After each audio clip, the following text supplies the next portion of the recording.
அனைவருக்கும் வணக்கம்.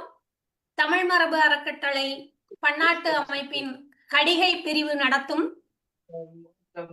394வது திசைக்கூடல் நிகழ்வு இது.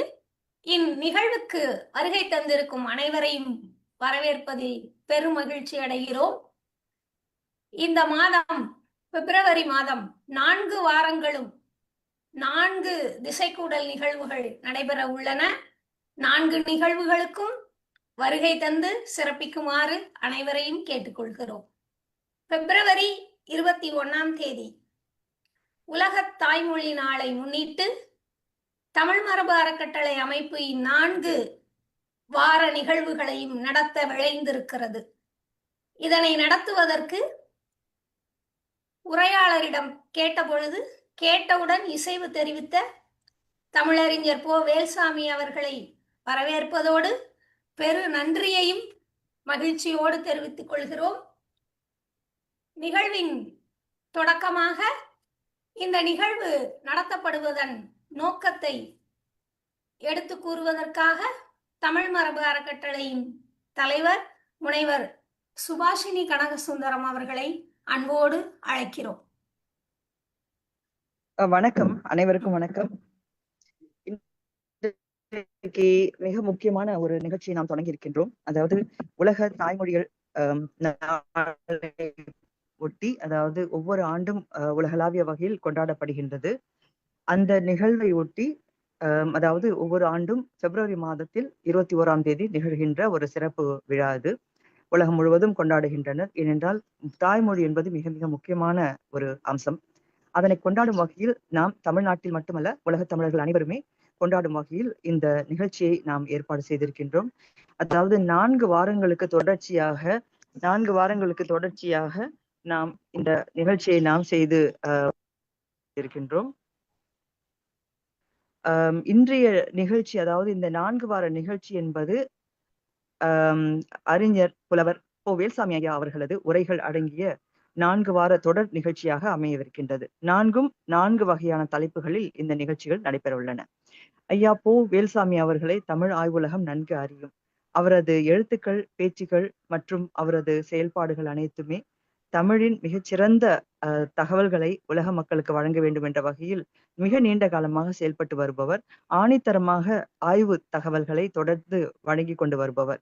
அத்தகைய ஒரு அறிஞர் இன்று நமது நிகழ்ச்சியின் வழியாக 4 உரைகளை நமக்கு இணையம் வழி வழங்க இருக்கின்றார். நமது இணையம் வழியாக பார்த்து மகிழ்கின்ற உலக தமிழர்கள் அனைவரும் நிச்சயமாக பார்த்து பயன்பெறுவார்கள் என்ற நம்பிக்கை இருக்கின்றது. ஒவ்வொரு தலைப்புகளுமே தமிழ் இலக்கியம், தமிழ் மொழி சார்ந்த வகையில் மிக முக்கியமாக பெரிதும் அலசப்படாத தலைப்புகளில் உள்ள வகையில் அமைந்திருக்கின்றன என்பதுதான் இந்த தொடர் நிகழ்ச்சியின் சிறப்பு. ஆக நேரத்தை நான் மிகவும் எடுத்துக்கொள்ளாமல் இந்த உரை நிகழ்ச்சியை தொடங்கிவிட கடிகை குழுவினர் கேட்டுக்கொள்கின்றேன். இந்த தொடர் நிகழ்ச்சியை மிகுந்த சிரத்தையுடன் ஏற்பாடு செய்திருக்கின்ற கடிகை குழு, அதன் பொறுப்பாளர் டாக்டர் பாப்பா அவர்களுக்கும், கருத்தரங்கு குழுவின் பொறுப்பாளர்கள் டாக்டர் இறைவாணி மற்றும் வருண் ஆகியோருக்கும் எனது நல்வாழ்த்துக்களை நான் தெரிவித்துக் கொள்கின்றேன். அனைவருக்கும் நன்றி. இந்த நிகழ்ச்சியின் இறுதியில் கலந்துரையாடலின் போது நிறைய கேள்விகளை கேட்டு உங்கள் ஐயங்களை நீங்கள் தீர்த்துக் கொள்ள வேண்டும். அந்த கலந்துரையாடலை ஒரு சிறப்பு அம்சமாக திகழ வேண்டும் என்பது எனது ஆவா. நன்றி. நோக்க உரையாற்றிய தலைவர் அவர்களுக்கு நன்றி. இப்பொழுது இது நிகழ்வின் சிறப்புரைக்கான நேரம். இது சங்ககால மன்னர்கள் என்கிற தலைப்பில் தமது முதல் உரையை நிகழ்த்தவிருக்கும் தமிழறிஞர் போ. வேல்சாமி அவர்களை பற்றியதொரு சிறு அறிமுகம். அன்னாருடைய தமிழ் பணிகள் அறிமுகமே தனியானதொரு உரையாக அமையும். நமது நோக்கம் அறிஞரின் உரையை கேட்பது. அதனால் 4 நாட்களும் நான் அவரது அறிமுகத்தை செய்யவிருக்கிறேன். இப்போது நாமக்கல்லில் வசித்து வரும் அறிஞர் போ. வேல்சாமி அவர்கள் தஞ்சை மண்ணுக்கு சொந்தக்காரர். தஞ்சாவூர் கரந்தை தமிழ் கல்லூரியில் புலவர் பட்டம் பெற்றவர். தமிழக வரலாற்று ஆய்வில் மிகுந்த ஈடுபாடு கொண்டவர். வரலாற்று தரவுகளை மறு வாசிப்பு செய்வதும் மாற்று வரலாற்றை உருவாக்குவதும் அன்னாரது எழுத்துக்களின் முக்கிய நோக்கமாக அமைகிறது. அவர் 2023ஆம் ஆண்டு தமிழக அரசின் தமிழ் தென்றல் திருவிக விருதினையும், விஜய் டிவி நீயா நானா நிகழ்வு அளித்த சிறந்த ஆளுமை விருதையும் பெற்றவர்.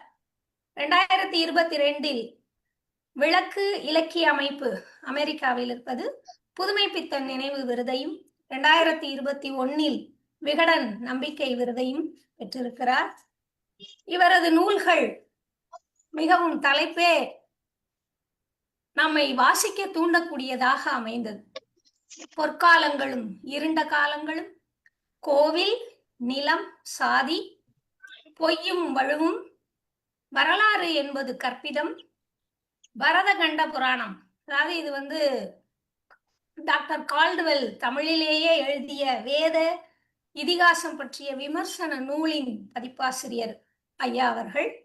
தொல்காப்பியம் இளம்புரணர் உரை விளக்கத்தினுடைய கையெழுத்து படியின் பதிப்பாசிரியர். பழந்தமிழ் நூல்கள் நவீனமான வரலாறு, சோழர் ஆட்சியிலும் அடிமைகளா, இந்திய தத்துவமும் தமிழ் தத்துவ மரபுகளும், இப்படி இவரது நூல்கள் நீண்டு கொண்டு செல்கின்றன. இந்நூல்களின் தலைப்புகளை பார்க்கும் போதே அறிஞரின் மாற்று சிந்தனை நமக்கு புரிகிறது. தமிழ் இலக்கியங்கள் மீது ஆறா காதல் கொண்டு தொடர்ந்து எழுதி வரும் புலவர் தமிழறிஞர் வேல்சாமி ஐயா அவர்களை சிறப்புரையாற்ற வருமாறு அன்போடு அழைக்கிறோம். ஐயா, நீங்க பேசலாங்கய்யா. நான் பேசுறது நல்லா கேக்குதான்னு முதல்ல பாத்துங்க. கேக்குதா? கேக்குதுங்கய்யா. அனைவருக்கும் வணக்கம்.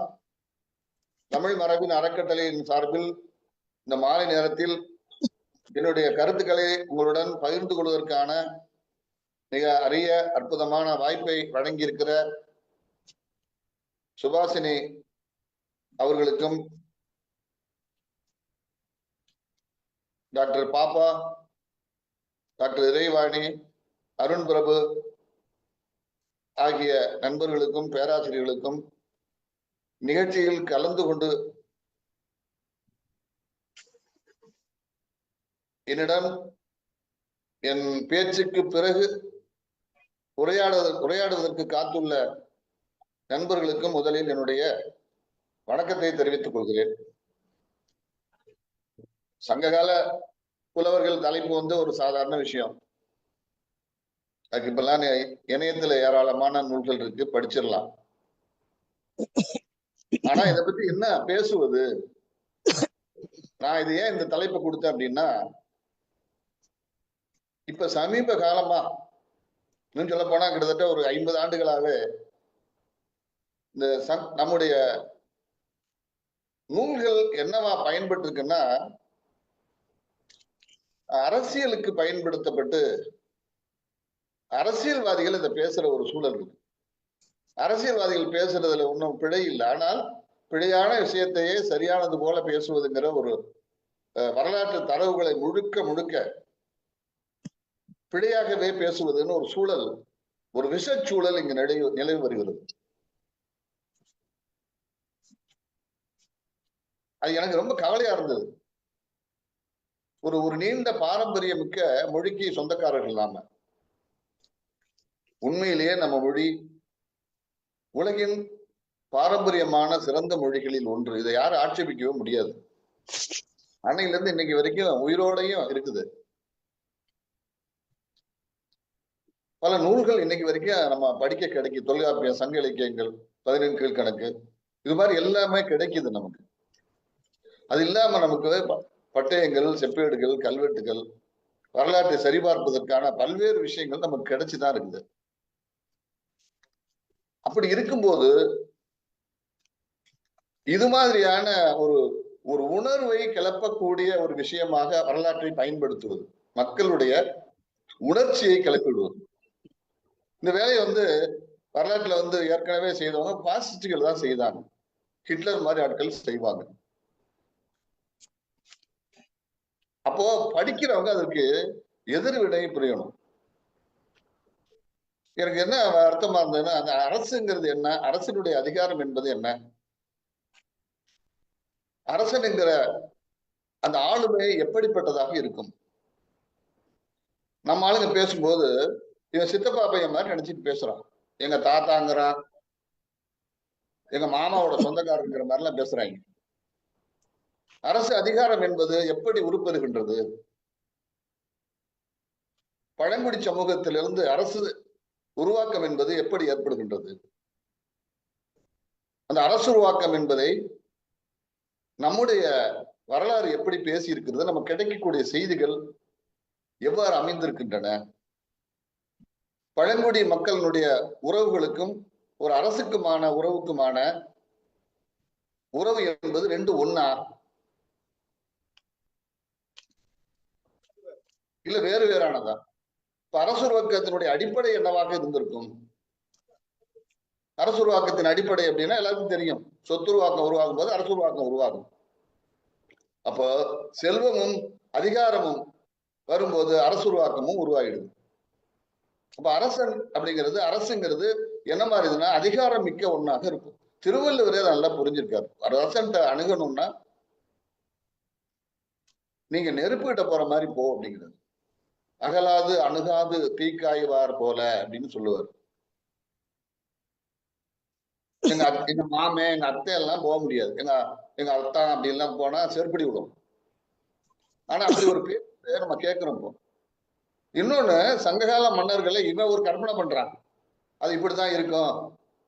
மன்னர்கள்லாம் இவன் என்ன நினைக்கிறான்னு அப்படி இருந்ததாவே நினைக்கிறாங்க. உண்மையில் சங்ககாலம் என்பது இந்த சொல்லாட்சியே ரொம்ப அண்மை காலத்துங்கிறதே நிறைய பேருக்கு தெரிய மாட்டேங்குது. பாட்டும் தொகையும்னு தான் பழைய பேர். சங்க பாடல்கள்ங்கிறது 20ஆம் நூற்றாண்டுல தான் நம்ம சொல்ல ஆரம்பிச்சிருக்கோம்.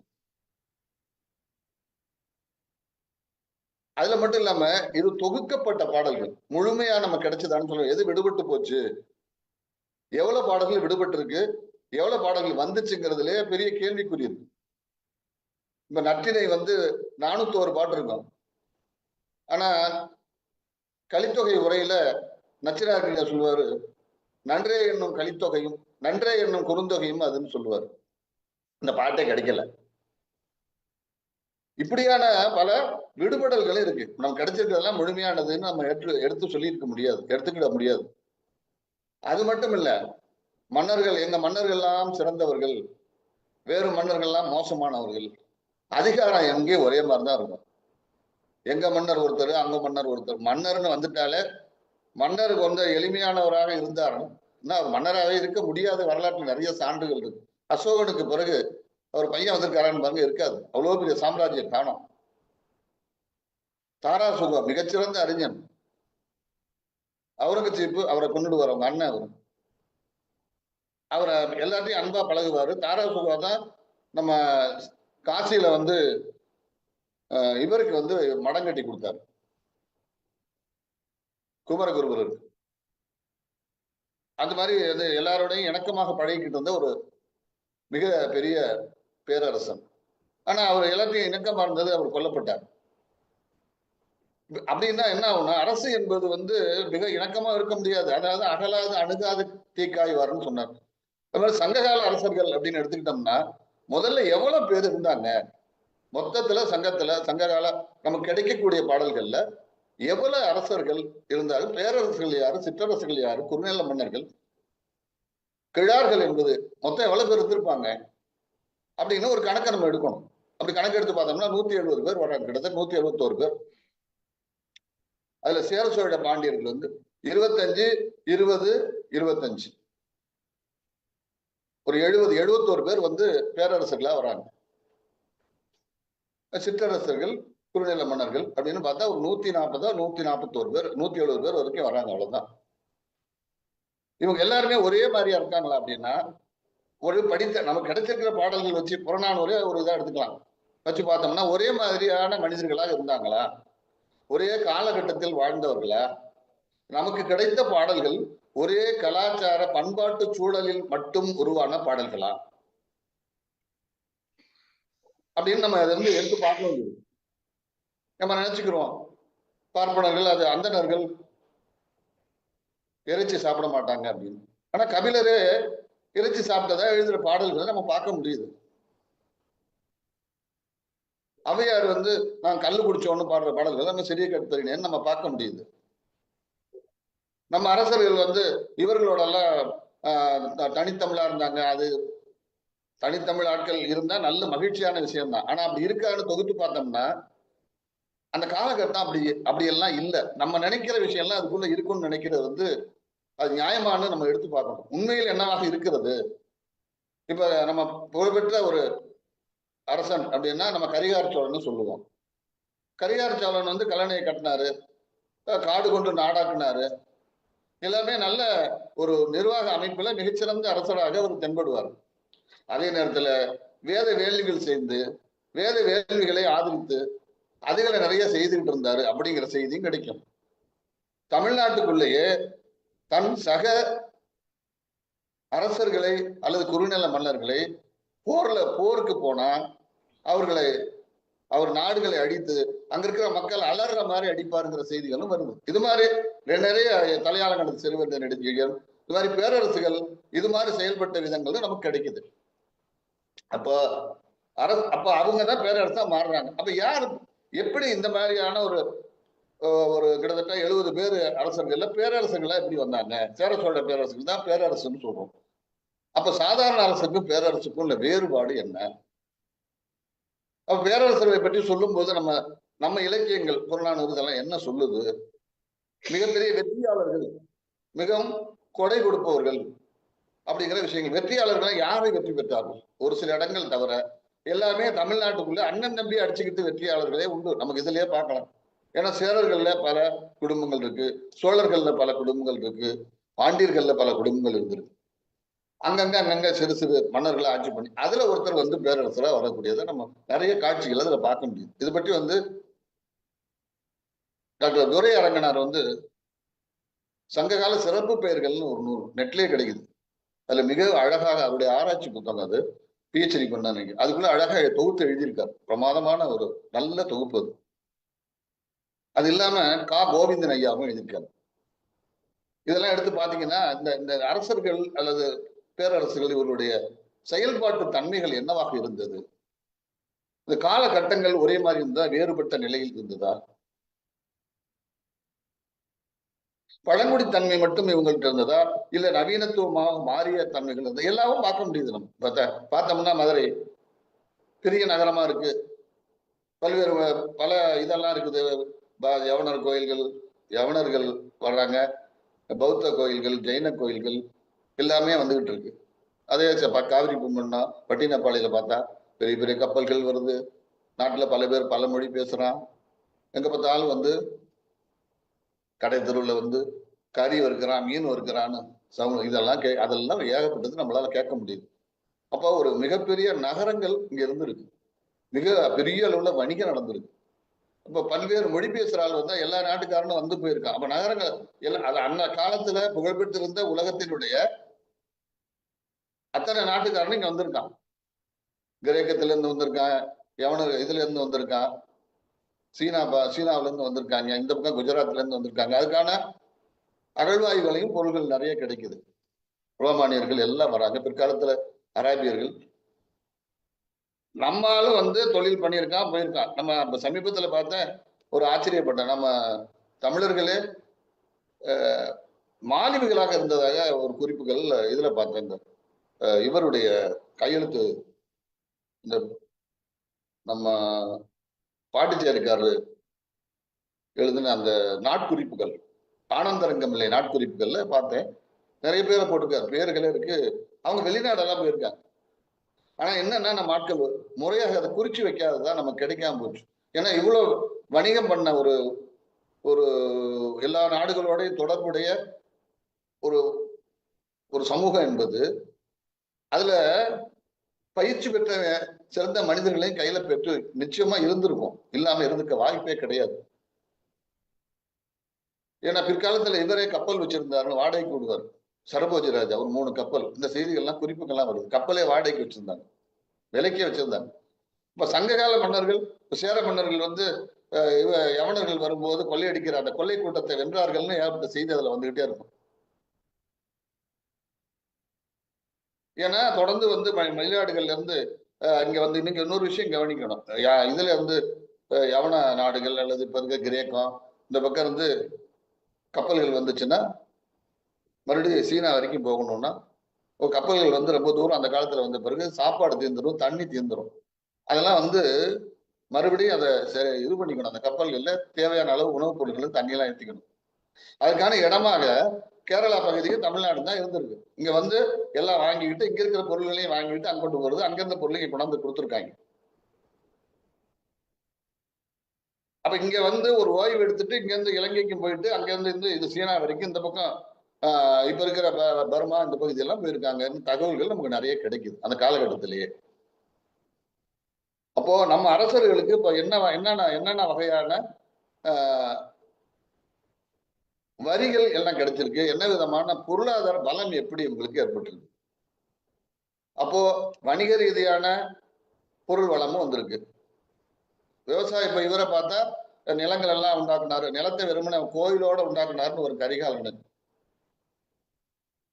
அப்ப இவர்களுடைய பொருளாதார வளர்ச்சி என்பது எந்த அடிப்படையில் செயல்பட்டது, சங்க காலத்தினுடைய பொருளாதார நிலை என்பது என்ன, அரசனுடைய பொருளாதாரம் என்ன, சமூகத்தினுடைய பொருளாதார விநியோக முறைகள் என்ன, தனி மனிதர்களுடைய வாழ்க்கை, அதை பற்றிய தகவல்கள் நமக்கு எங்கேயாவது கிடைக்குதா, அதை வந்து அரசர்கள் எப்படி வந்து அதை செயல்படுத்தினார்கள், அரசர்களுடைய செயல்பாடுகள் என்னவாக இருந்தது. ஒரு அரசின் செயல்பாடு என்பது சங்க இலக்கியத்தின் வழியாக நமக்கு என்ன மாதிரி தெரிகின்றது அப்படிங்கிறத நம்ம கூர்ந்து பார்க்க வேண்டியது. அப்படியான ஏதாவது செய்திகள் கிடைக்குதா? ஏன்னா திருக்குறள் வந்து அது மாதிரிதான் கிடைக்கும். திருக்குறள் அந்த காலத்தோட சேர்ந்ததா சேராததா பல வினாக்கள் அதுல இருக்குது. திருக்குறள்ல வந்து இந்த மாதிரி அரசுங்கிறத வரும்போது பொருள் வந்து வராத ஒரு அரசு வந்து வலுவான அரசா இருக்கு. அது பல்வேறு நுட்பமான பல செய்திகள் திருக்குறள்ல இருக்குது. ஆனா அந்த அளவுக்கு சங்க இலக்கியங்கள் இருக்கா அப்படின்னு நம்ம தேடி பார்க்க வேண்டியது. ஆனா அங்க உள்ள போய் பார்த்தோம்னா இன்னொன்னு என்னன்னா சங்ககால அரசர்கள் புலவர்கள் நம்ம நினைச்ச மாதிரியே இருப்பாங்க அப்படின்லாம் நம்ம நினைச்சுக்கிட்டு பார்த்தா அரசர் வந்து ஒரு அரசர் பார்த்தா வேத வேள்விகள் செய்யறதா வருது. அவரை பத்தி இது பண்ண வரும்போது அவர் முருகன் போல, சிவபெருமான் போல, பலராமன் போல, விஷ்ணு போல அப்படின்னு வருது. 52வது பாட்டு 56வது பாட்டு. அதுக்கு அடுத்தடுத்த வரிகள்ல பெண்கள்லாம் வெளிநாட்டு மதி கொடுக்க தண்ணி அடிச்சுட்டு இருக்காருன்னு வருது. வெளிநாட்டு மதம்னே வருது. அது தவறு, இதெல்லாம் இல்லை. இதெல்லாம் சகஜமாவே இங்க நடந்திருக்க வாய்ப்பு இருக்கு. நீங்க சங்க இலக்கியங்களை பார்த்தா ஒரு தலைவன் இருப்பான், அவனுக்கு தலைவி இருப்பாங்க, அப்புறம் இருப்பறத்தை, காதற்பறத்தை, சேரிப்பறத்தை, எத்தனை நீங்க பாக்குறீங்க. ஒரு வாழ்க்கை அப்படி இருந்திருக்க.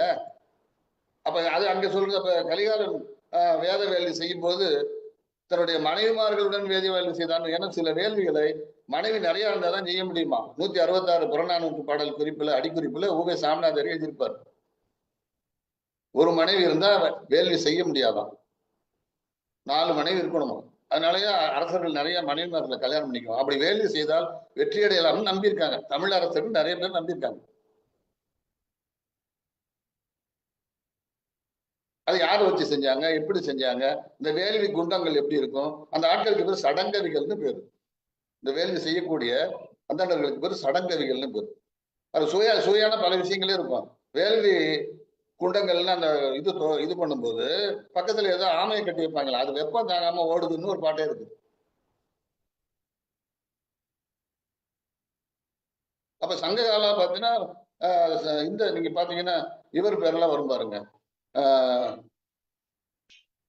பள்ளியாக சாலை, முதுகுடிமை பெருவிடுதி, ராஜசூயம் வேட்ட பெருநற்கிள்ளி, இந்த வேத வேள்விகளோட தங்களை இணைத்துக் கொண்ட ஒரு பேரரசு மரபு இருக்குல்ல, அது இங்க இருக்குது. எப்படி வந்தது அது? 4 வேத நெறி திரியணும். சங்க இலக்கியம் எல்லாம் போயிட்டால 4 வேற நெறி திரிய விடமாட்டேங்கிற 2வது பாட்டு புறநானூறு பாருங்க. வேத நெறி தெரிய விடமா, வேத நெறி பின்னால பாருங்க, வேத நெறி தழைத்தவங்க மிகு செய்வ துறை விளங்க அப்படியே வளர்ந்து வரும். நடுவில் தான் கலப்புற காலம் இதை நடக்கும். அப்போ என்ன மாதிரியான அப்ப பொருளாதார ரீதியான வளர்ச்சி என்னவாக அந்த அரசுகள் என்ன செஞ்சாங்க, கலாச்சார ரீதியாக என்ன விதமான செயல்பாடுகள் செயல்படுது. இப்போ கலாச்சார ரீதியாகவும் நம்மளால கவனிக்க முடியுது. பார்த்தோம்னா தெரியுது. இதுல எல்லாம் வரும் 10 பாட்டுல எல்லாம் பாத்தீங்கன்னா நெடுநல் வாடையில கட்டடம் கட்டுற முறை, ஜோசியம் பார்க்கறதே இருக்குது. ஒரு அரசன் இந்த நேரத்துல இறந்து போவான்னு வருது. அந்த ஐங்குறுநூறு தொகுத்தாறுல சேரமான் யானைக்கன் சேரல் மாந்தரன் இரும்புறைன்னு வர்றாருல, அவர் இன்ன அடுத்த வாரத்துல இந்த நேரத்துல இறந்துருவாரு அப்படின்னு வருது. அதே மாதிரி இறந்துட்டாருன்னு ஒரு வருத்தப்பட்டு பாடுற பாட்டே இருக்கு. இது மாதிரியான பாடல்கள் நிறையவே இருக்கு. ஜோசியம் பார்த்துருக்காங்க, ஜோசியம் பத்தி பாடல்கள் அங்கே இருக்கு. உடனே அது உடனே பிற்போக்குத்தனம் முற்போக்கு அது என்னவாக அந்த காலகட்டத்தில் என்ன மாதிரி எதெல்லாம் தோத்துக்கணும், எல்லாத்தையும் என்னென்ன இருந்தது, என்னென்ன மாதிரி வாழ்க்கை நல்லது இருக்கும் கெட்டது இருக்கும், எல்லாத்தையும் கலந்துதான் ஒரு சமூக அமைப்பில் எல்லாம் கலந்துதான் இருக்கும். அப்படித்தான் சமூகம் இருக்கும். அதை நோக்கிதான் சமூகம் அடுத்தடுத்து வந்துகிட்டே இருக்கும். அப்ப இந்த புலவர்களுக்கும் அரசர்களுக்கெல்லாம் உறவு என்ன மாதிரி இருந்தது? எல்லா நண்பர்களா இருந்தாங்களா? அரசர்கள்லாம் எல்லாமே ரொம்ப அன்புடையவர்கள் போல இப்ப கதை சொல்றாங்க அப்படின்னு. இது கோப்பெருஞ்சோழன்னா அவர் பையங்களுக்கு சண்டை வருது,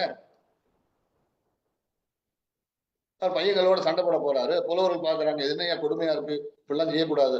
முதல்ல அவர் கேட்கல, அப்புறமேல கேட்டு இந்த இதுல மனம் வந்து வடக்கிருந்து உயிர் தந்தான்னு வருதா இல்லையா? புறநானூற்று பாடல்கள், வடக்கிருந்து உயர்ந்து இருக்க பாடல்கள் நிறையவே இருக்கு. புலவர்கள் போர்ல தலையாளங்கானத்து சிறுவென்ற நெடுஞ்செழிய நெருஞ்ச வேல்பட்டு சேர மன்னன் ஒருவன் வடக்கிருந்து உயர்ந்திருந்தான்னு வரும். அது மாதிரி செய்திகள்லாம் நிறைய வரும். அப்ப சேர மன்னன் வேற, பாண்டிய மன்னன் வேற, சோழ மன்னன், நம்ம எல்லாம் எங்களுடைய தமிழ் மன்னர்கள் அப்படின்னு நினைக்கிறோம். அவர்களுக்குள்ள இது இல்லையா? அப்ப இது கரிகாலன் இதை கட்டுறான்னு வரும். கல்லணை இந்த மாதிரி நிறைய ஏரி, கல்லணை கட்டுறது, ஏரிகளுக்கு இது காவிரிக்கு கரை கட்டினாரு, விவசாயத்தை அதிகப்படுத்தினாரு, அப்படியெல்லாம் வரும். அதே கரிகாலன் தன்னை அடுத்த நாட்டுக்குள்ள படையெடுத்து போகும்போது நெற்பயிர்கள் எல்லாம் அழிப்பார், அங்க இருக்க ஜனங்கள்லாம் கதற அழிச்சாருன்னு வரிகளே வருது. அப்படி பாடல்கள் இருக்கு. அப்ப என்ன நடக்குது? வீரம் என்ற பெயரில் என்ன நடந்துகிட்டு இருக்காங்க? எல்லாமே நடந்திருக்கு, எல்லா நாட்டிலையும் நடந்திருக்கும். ஒண்ணு இது உடனே குரூரமானவர்கள் அப்படிங்கிறது அர்த்தம் அல்ல. அந்த காலகட்டம் என்னவாக இருந்தது, அந்த காலகட்டத்தினுடைய செயல்பாடுகளில் இந்த அரசின் செயல்பாடு என்பது, அப்போ அரசு அப்புறம் குடும்ப அமைப்பு இங்க எப்படி இருந்தது நம்ம அதை பார்க்க முடியுதா? சங்க இலக்கியங்கள்ல இந்த குடும்ப அமைப்பை எந்த மாதிரி ஒழுங்குபடுத்தினார்கள், இந்த குடும்ப அமைப்புக்கான சட்டத்திட்டங்கள் என்ன, நம்ம அரசர்கள் அப்படியான சட்டத்திட்டங்களை ஏற்படுத்தி வைத்தார்களா? ஒரு தனி குடும்ப அமைப்பு என்பது என்ன, ஒரு குடும்ப தலைவன் என்பவர் எப்படி செயல்பட வேண்டும், குடும்பத்துக்கும் அரசுக்கும் உள்ள உறவு என்ன, அந்த அரசை முறைப்படுத்தும் விதிகள் இருந்தனவா?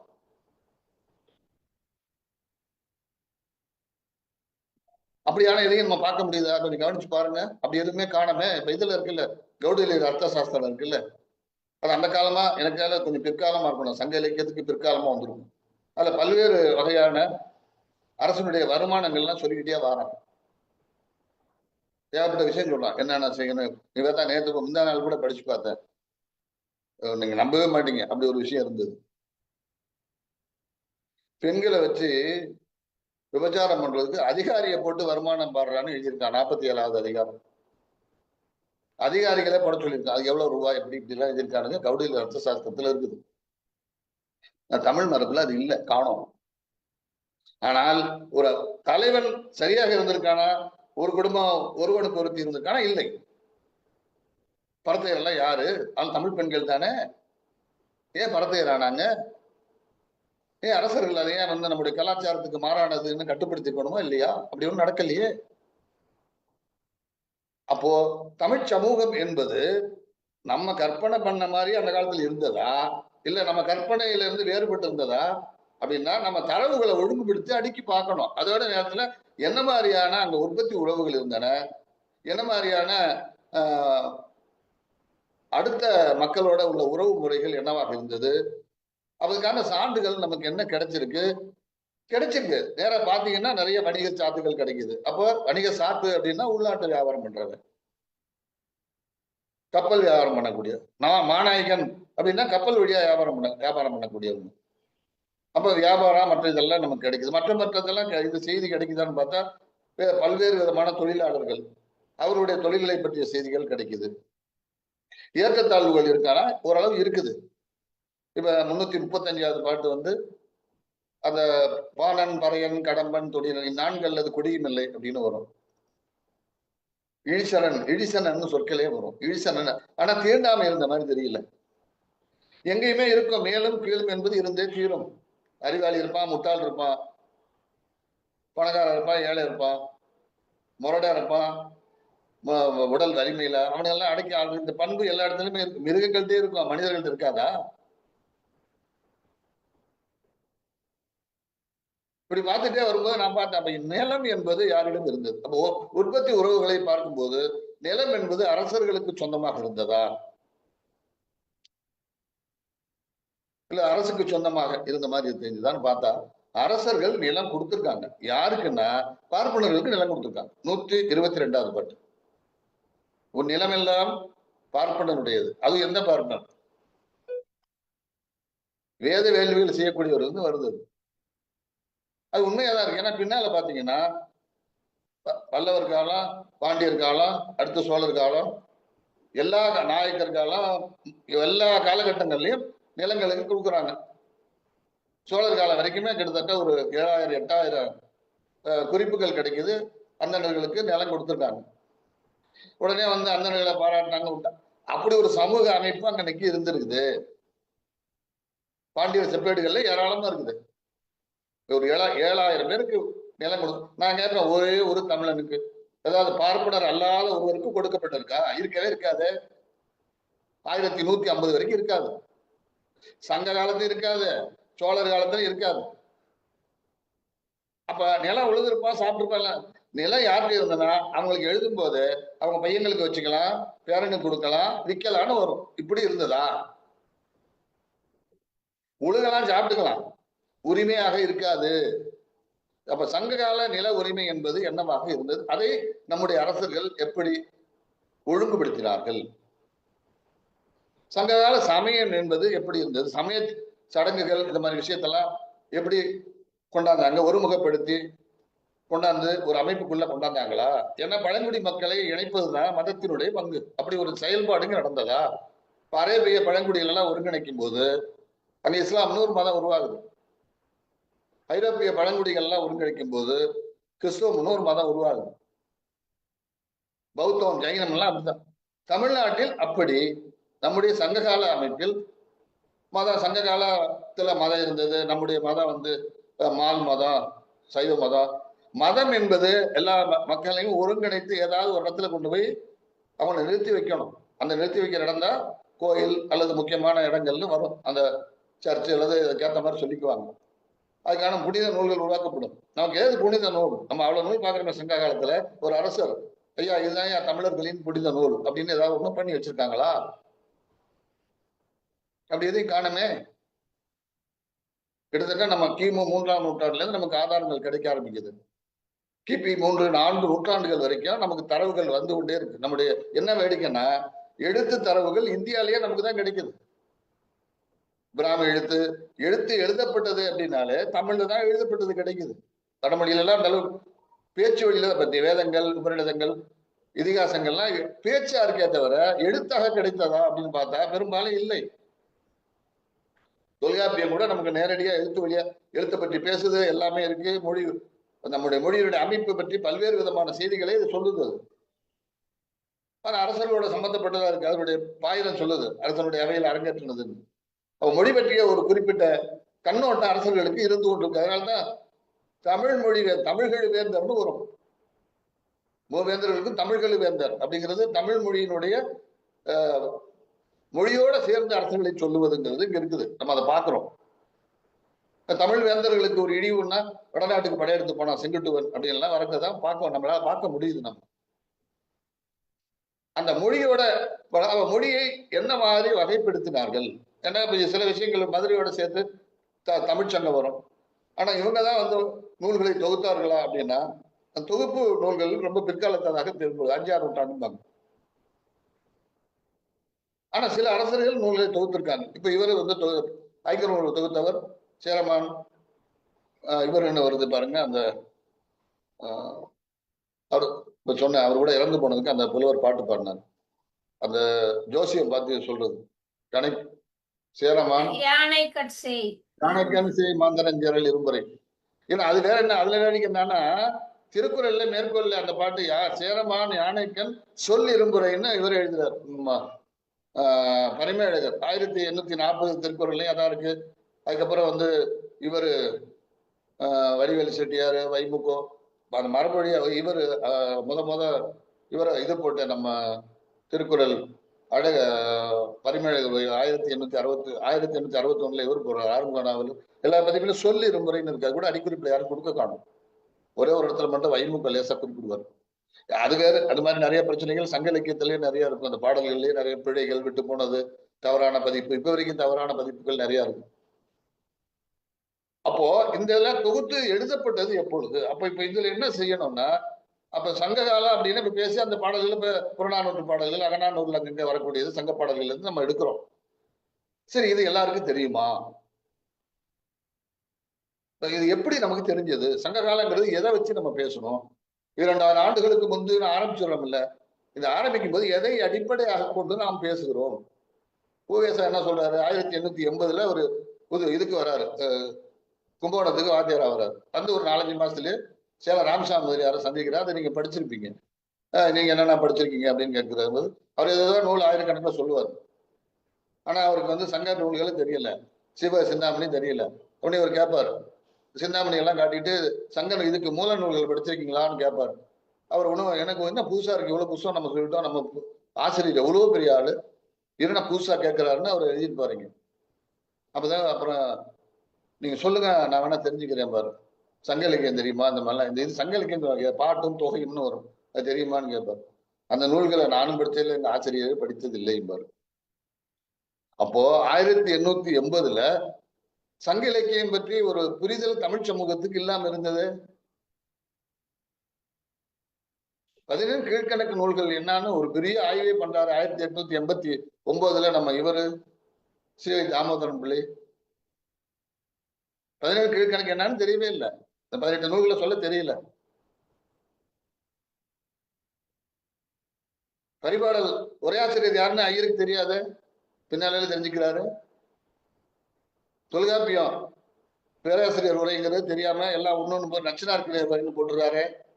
சிவை இது 1885. அப்ப சங்க காலம் என்பது என்ன, அதை பற்றிய புரிதல் எப்போ வந்து நமக்கு வரலாற்று நூல் இருந்ததா, வரலாறு இதெல்லாம் தொகுத்து யாராவது வரலாறா எழுதி வைத்தார்களா அப்படின்னு பார்த்துக்கிட்டே வந்தோம்னா, ஆங்கிலத்துல இவர் மட்டும் 1800 ஆண்டுகளுக்கு முற்பட்ட தமிழகம் அதுதான் முத தொகுக்கிற முயற்சி ஏற்படுத்திப்பாரு. அதான் சங்க காலம்னு ஒண்ணு இருந்திருக்குது. இந்த அரசர்கள்லாம் தொகுத்து முத சொல்றாரு. நீங்க நல்லா கவனிக்கணும். அந்த காலத்துல புகழ்பெற்ற இந்திய வரலாறு வந்து வின்சென்ட் ஸ்மித் எழுதுனது 4 பாகம் தமிழ்லயே வந்துருக்குது. 4 பாகமும் நாமும் 1200 பக்கம் இருக்கும். அது சோழர்களை பற்றி சோழர்கள தமிழகம் பற்றியே வெறும் 30 பக்கம் இருக்குது. ஏன்னா அன்னைக்கு செய்திகள் கிடைக்கவில்லை. தஞ்சை பெரிய கோயில யாரு கட்டது தெரியாது 1907 வரைக்கும். புல்சன்னுங்கிறவர் தான் சொல்றாரு, இது வந்து இந்த கோயில வந்து உங்களால் தான் கட்டினார், ஒரு பேர் ராஜராஜா, ஒரு கல்வெட்டு எல்லாம் இருக்குது. தமிழ் கல்வெட்டுகள் படிக்கப்படவில்லை 1907 வரைக்கும். உண்மையில் இந்த வேலையெல்லாம் செய்து இந்த சங்ககால அரசர்கள்லாம் நம்ம எப்படி தெரியுமா படிக்கிறோம்? அதே போல தயவுசெய்து தெரிஞ்சுக்கணும். அது வந்து இதுலதான் வருது. நம்ம மதுரையில தமிழ்ச்சங்கம் ஆரம்பிச்சு செந்தமிழ் பத்திரிகை வருது பாருங்க, அதுலதான் இந்த பிரச்சனையே வருது. முத ராகவையங்கார், மு ராகவேந்தர், ரா ராகவேந்தர், கோபிநாத ராவ், இவங்கெல்லாம் வந்து இவங்கெல்லாம் எழுதிட்டு இருக்கும்போது வையாறு பிள்ளை சின்ன பையன், அதுக்கப்புறம் 10 வருஷம் கழித்து அவர் எழுதவாரு. இவங்கெல்லாம் வந்து அப்பதான் இந்த நூல்கள் எல்லாம் மெல்ல அச்சில வருது. ஊவேசா இவர் கொண்டாடுறாரு, ஊவேசா வெளியீடுகளா வருது பாருங்க. ஒண்ணு வருது பாருங்க 1887 சிவ சிந்தாமணி, 89 பத்துப்பாட்டு, 92 புறநானூறு, 94 சிலப்பதிகாரம், 95 புறப்பொரு வெண்பாமேல, 98 மணிமேகலை, 1903 இது பதிற்று 10, 1905 அடுத்த எல்லாம் இந்த புத்தகம் எல்லாம் வந்து 1918 தான் இது வருது, நம்ம பரிபாடல் வருது. அது வந்துதான் நிறைவடையுது இந்த நூல்களை. நடுவில் 2 வேற ஆளுங்க போட்டுறாங்க, நற்றினையும் குறுந்தொகையும் நாராயணசாமி ஐயரும் சௌரி பெருமாள் அரங்கனாரும் போடுறாங்க. இதெல்லாம் வந்துகிட்டு இருக்கும் போதே கூட அதெல்லாம் நற்றி அந்த பழைய பதிப்பு பாருங்க நீங்க நற்றிய குறுந்தொகையில ஏகப்பட்ட இடம் பிழையா இருக்கும். ஏன்னா வரலாறு தெரியாம தப்பு தப்பா எழுதியிருப்பாரு. பாடலினே தெரியாது, பாடினே எழுதியிருப்பாரு. பாடலி இப்ப தொடர்ந்து தெரியாத காலம்.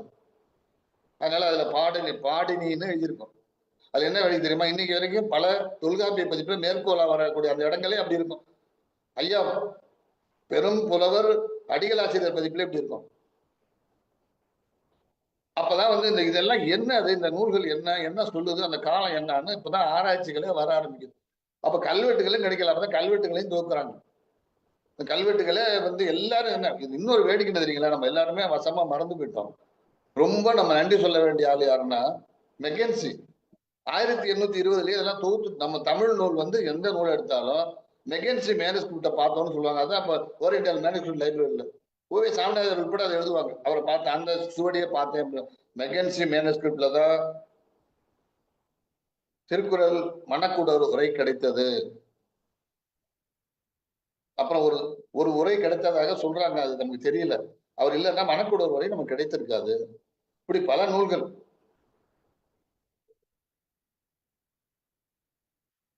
இந்த மாதிரியான விஷயங்கள் 1820 அவரு தொகுத்துட்டார். அவர் தொகுத்த பிறகே கூட நமக்கு வந்து இது கிடைக்காம வளையாபதி கிடைக்காம போயிடுச்சு. இந்த நூல்கள் எல்லாம் 1860 நம்ம இவர் வெளியிடுறத ஒரு பெரிய பட்டியலை வெளியிட்டிருந்தாரு. ஆறுமுக நாவலர்.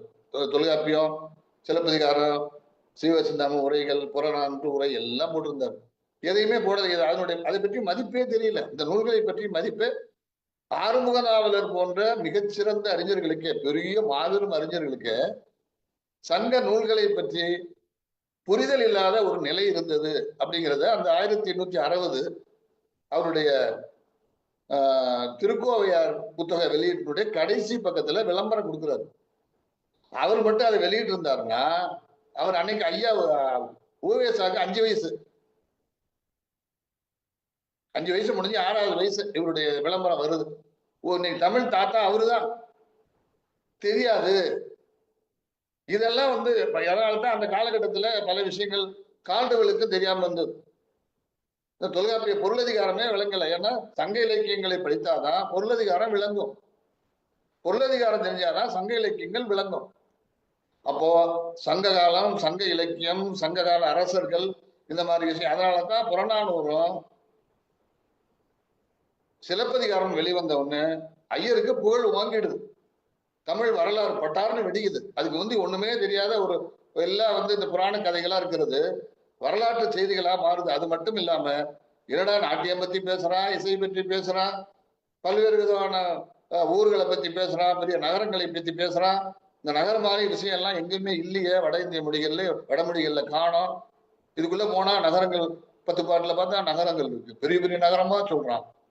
இந்த நகரங்கள் இவரே அயல் பாஷம் எழுதுறாரு. த ஒண்டர் தட் வாஸ் இந்தியால. இப்படி நகரங்கள் இந்திய மொழிகள்ல வேற எங்கேயுமே இல்லை, இதுலதான் இருக்கு அப்படிங்கிறாரு. பெரிய வணிகங்கிறான், அதுங்கிறான். என்னது தமிழ் வரலாறே பிரம்மாண்டமா இருக்கு. இது நமக்கு தெரியலையே. இது எப்படி ஆய்வு பண்ணுவது? இந்த இடத்துக்கு வர்றது கிட்டத்தட்ட இதுக்கு வரும்போது 1935-40 ஆயிடுது. நல்லா கவனிங்க. முதலாக வந்த வரலாற்று நூல் த சோலாஸ் ஆங்கிலத்துல வந்ததுதான். அதுக்கு முந்தைய நூலே எழுதப்படவில்லை. இந்த கருத்தே இல்லாம இந்த சிந்தனைகள் இதெல்லாம் படிக்கணும். எப்படி சொற்களை இந்த எழுத்துக்களை படிக்க ஆரம்பிச்சது எப்படி? பிராமி எழுத்துக்கள், அப்புறம் நம்ம கிரந்த எழுத்துக்கள், அதுக்கப்புறம் மாறி வந்த முறை, அப்ப நம்ம ஏட்டுச்சுவடியில் எப்படி எழுதப்பட்டிருக்கும், மாறி வரும்போது என்னென்ன மாற்றங்கள் ஏற்பட்டிருக்கும். அப்போ பாடபேதங்கள் நிறைய ஏற்பட்டிருக்கும். ஒரு சொல் அப்படியே இருந்திருக்குமா, அந்த சொல் வேற மாதிரி. ஏன்னா எழுதி மாறி வருது. நம்ம எழுத்து முறை அதுவல்ல. நீங்க பெரிய கல்வெட்டுகளை பாருங்க, கல்வெட்டு மாதிரியே எழுதுறோம் இல்ல. மாறி வரும்போது அந்த ஏட்டுச்சுவடி 300 வருஷம் இருக்கும். அதுக்கப்புறம் இதாகிடும், உடஞ்சு போயிடும். அடுத்த சுவடிகள் எழுதுவாங்க. பாத்தீங்கன்னா இலக்கண சுவடிகள் ஓரளவு அதிக பிழை இருக்காது. இலக்கிய சுவடிகள்ல நிறைய பிழை இருக்கு. ஏன்னா இலக்கண சுவடிகளை நல்ல அறிஞர்கள் தான் பெரும்பாலும் எழுதுவான். கொஞ்சம் மூளை இருந்தாதான் இலக்கணம் படிச்சுட்டு அதை எழுத முடியும். மாணவர்களே வந்து இலக்கிய சுவடிகள் எழுதுவாங்க. அதனாலதான் இலக்கிய சுவடிகள்ல பாடபேதம் அதிகமா இருக்கும். நீ கம்பராமாயணம் மாதிரி 10,000 பாடபேதம்னு சொல்லுவாங்க. அப்ப இந்த மாதிரியான வேலையெல்லாம் செய்து வந்துதான் தமிழக வரலாறு சங்க காலம் என்று ஒன்று கொல்லப்பட ஆரம்பிச்சு. அதுக்கப்புறம் அப்ப இந்த காலகட்டத்திலேயே வந்து என்ன பண்றாங்கன்னா, வெளிநாடுகள்ல என்ன மாதிரி செஞ்சிருக்கா, ஆராய்ச்சிகள் எப்படி செஞ்சா, நவீன ஆராய்ச்சிகள், அப்ப உற்பத்தி முறை என்ன, அரசாங்க அமைப்பு என்றால் என்ன, அரசர்கள் என்றால் அரசு அதிகாரம் என்றால் என்ன, கீழே நாடுகளின் அரசு அதிகாரம் எப்படி, மேலை நாடுகளின் அரசு அதிகாரம் எப்படி, நவீன காலத்து அரசு அதிகாரம் எப்படி, அரசு அதிகாரத்துக்கும் மக்களுக்கும் உள்ள உறவு என்ன, அரசு அதிகாரத்துக்கும் மதங்களுக்கும் உள்ள உறவு என்ன, மத நிறுவனங்களுக்கும் அரசு அதிகாரங்களுக்கும் உள்ள தொடர்பு என்பது என்ன, மத நிறுவனங்களை அரசு கட்டுப்படுத்தியதா, அரசை மத நிறுவனங்கள் கட்டுப்படுத்தியதா, இப்படியான பல்வேறு விஷயங்கள் நம்ம கேள்விகளுக்கு பதில் தேடிக்கிட்டே இருக்க வேண்டிய இருக்குது. அடுத்தடுத்த காலங்களில் எப்படி எப்படி மாற்றங்கள் ஏற்பட்டன, சங்க இலக்கியங்களின் தாக்கம் என்பது எப்படி இருந்தது, சங்ககால புலவர்கள் என்பவர்கள் எப்படி பாராட்டப்பட்டார்கள், அப்படி ஓரம் கட்டப்பட்டார்கள், இதன் சங்ககால அமைப்பு மீண்டும் மீண்டும் வளர்ந்து வந்ததா, முற்றிலும் மாற்றங்கள் ஏற்பட்டு விட்டதா, பல்லவர் காலம் பெரிய பெரிய கட்டடங்கள் வருது, கோயில்கள் அப்ப சங்க காலத்துல அப்படி கோயில் காணும், அப்புறம் பார்த்தா கற்கோயில்கள் வருது, விரமிக்கத்தக்க கோயில்கள், கல்வெட்டுகள் இல்லையே சங்க காலத்துல 1 2 ஒரு 4 வரி 5 வரி பிராமி கல்வெட்டுகள், பின்னால வரக்கூடிய ஏராளமான சோழர் கால கல்வெட்டுகள் வருது. இந்த மாதிரி கல்வெட்டுகள் எதை சொல்லுது, சொத்துடைமையை பத்தி பேசுது. அப்ப எப்படி அந்த சொத்துடைமை மாற்றங்கள் என்பதை சங்க காலத்திலிருந்து அடுத்தடுத்த காலங்களில் எப்படி ஏற்பட்டன, இதற்கான செயல்பாடுகள் எப்படி நடந்திருக்க முடியும். அப்ப இது மாதிரியான அப்ப உற்பத்தி அமைப்புகளில் மாற்றம் ஏற்படுதா, அதிகார அமைப்புகளில் மாற்றம் ஏற்படுதா, கலாச்சார மாற்றத்தை இந்த உற்பத்தி அமைப்புகள் அதிகார அமைப்புகள் கலாச்சார மாற்றத்தை உண்டு பண்ணியதா, இந்த கலாச்சார மாற்றம் என்பது அந்த சமூகத்துக்குள்ளேயே ஏற்பட்டதா, மற்ற சமூக மக்கள் கலந்து அந்த கலப்பால் ஏற்பட்ட மாற்றங்களா. வேத வேள்வி அது இதெல்லாம் சொல்லும் போது வடக்கிருந்து வந்ததுன்னா எப்ப வடக்கிருந்து வந்தது, எப்படி வந்தது, இங்கேதான் இருக்குது. ஒரு வீடுகளையே வடமொழியும் தெரிஞ்சுதான் தமிழ் படிச்சவனா இருக்கா. காஞ்சிபுரம் பற்றி 2000 வருஷத்துக்கு முந்தைய குறிப்புகள் இருக்குது, வெளிநாட்டுக்காரன்னு நிறைய எழுதியிருக்கான். காஞ்சிபுரம் பத்தி நம்ம 10 பாட்டுலயும் ஓரளவு வர ஆரம்பிச்சிருது. இவ்வளவு விஷயங்கள் வந்துகிட்டு இருக்கேன். வரும்போது இது என்ன அப்ப என்ன மாதிரி, அப்ப எந்தெந்த பகுதிகள் என்ன, அது உண்மையிலேயே நிறைய கல்வியாளர்கள் இருந்திருக்காங்க இங்க. ஏன்னா பௌத்த காலம் அடுத்த கட்டம் வரும்போது பௌத்த அறிஞர்களை பற்றி பல குறிப்புகள் இருக்கு. தமிழ்நாட்டு ஆட்கள நிறைய நூல்கள் எழுதியிருக்காங்க. இப்படி எல்லாம் இருக்குதுன்னா இந்த கல்வி முறை என்பது எப்படி, இது ஏன் அந்த பெண்கள் நிறைய சங்க காலத்துல படிக்கிறாங்க, பெண் பார்ப்பவர் அடுத்து பாத்தீங்கன்னா மணிமேகலை நீலகேசில எல்லாம் வருது. பின்னால பெண்களே படிக்காம போயிடுறாங்களா, அது எப்படி, ஏன் அந்த வளர்ச்சி நின்று விட்டது. சங்க காலத்தில் அவ்வளவு பெரும் புலவர்களாக இருந்த பெண்கள், அரசர்களையே பாராட்டிய பெண்கள், அப்ப கல்வியை பாராட்டி இருக்காங்க. அந்த பாராட்டுகின்ற கல்வி முறை என்பது அழிந்து விட்டது எப்படி, பெரிய ஆர்குமெண்டே பண்ணக்கூடிய மணிமேகலையை நம்ம பாக்குறோம். தத்துவ விவாதங்களை செய்யறாங்க, தர்க்கம் பேசுறாங்க. அந்த தர்க்கமே என்னன்னு எனக்கும் தெரியும், தமிழ் தர்க்கங்கிறாங்க. நீலகேசின தர்க்கத்தை பாக்குறோம். சங்க பாடல்களில் இருந்து அடுத்தடுத்து இந்த மாதிரி பெண்கள் படிச்சுட்டு வந்தது பேசுறதெல்லாம் நம்ம பார்க்க முடியுது நம்மளால. ஏன் அதுக்கப்புறம் சோழா பீரியட்ல எல்லாம் காணோம், பின்னால சுத்தமா பெண்கள் படிக்காம போயிடுறாங்களே. அப்புறம் பிரிட்டிஷ்காரங்க தானே படிக்க வைக்கிறாங்க. அதுக்கு முந்தைய எங்க நடுவில் 1000 ஆண்டுகள் எங்க பெண்கள் படிச்சிருக்காங்க, ஏன் படிக்கல, எப்படி போச்சு அது. ஒரு படித்த சமூகம், உண்மையிலே உலகின் சிறந்த ஒரு சமூகம். சங்க காலத்துல உலகத்துல பல காட்டு பிராணிகளாக வாழ்ந்த சமயத்துல தமிழ் புலவர்கள் என்ன, தமிழ் அரசர்கள் பாட்டு பாடுறாங்க, தமிழ் பெண்கள் பாடுறாங்க. எவ்வளவு பெரிய நாகரிகமாக இருந்த இந்த மக்கள் சமூகம், அப்படி வளர்ந்து வந்த சமூகம் கைநாட்டு பயல்களாக மாறினது, இந்த பெண்கள் ஒண்ணுமே தெரியாத மூடர்களாக மாறினது எப்படிங்க. அப்ப என்ன நடந்ததுங்க, கேட்கக்கூடாதா கேள்வி, என்ன நடந்தது, ஏன் அந்த முறை மாறியது. பெண்களே படிச்சிருந்தா ஆண்கள் எவ்வளவு படிச்சிருப்பான்.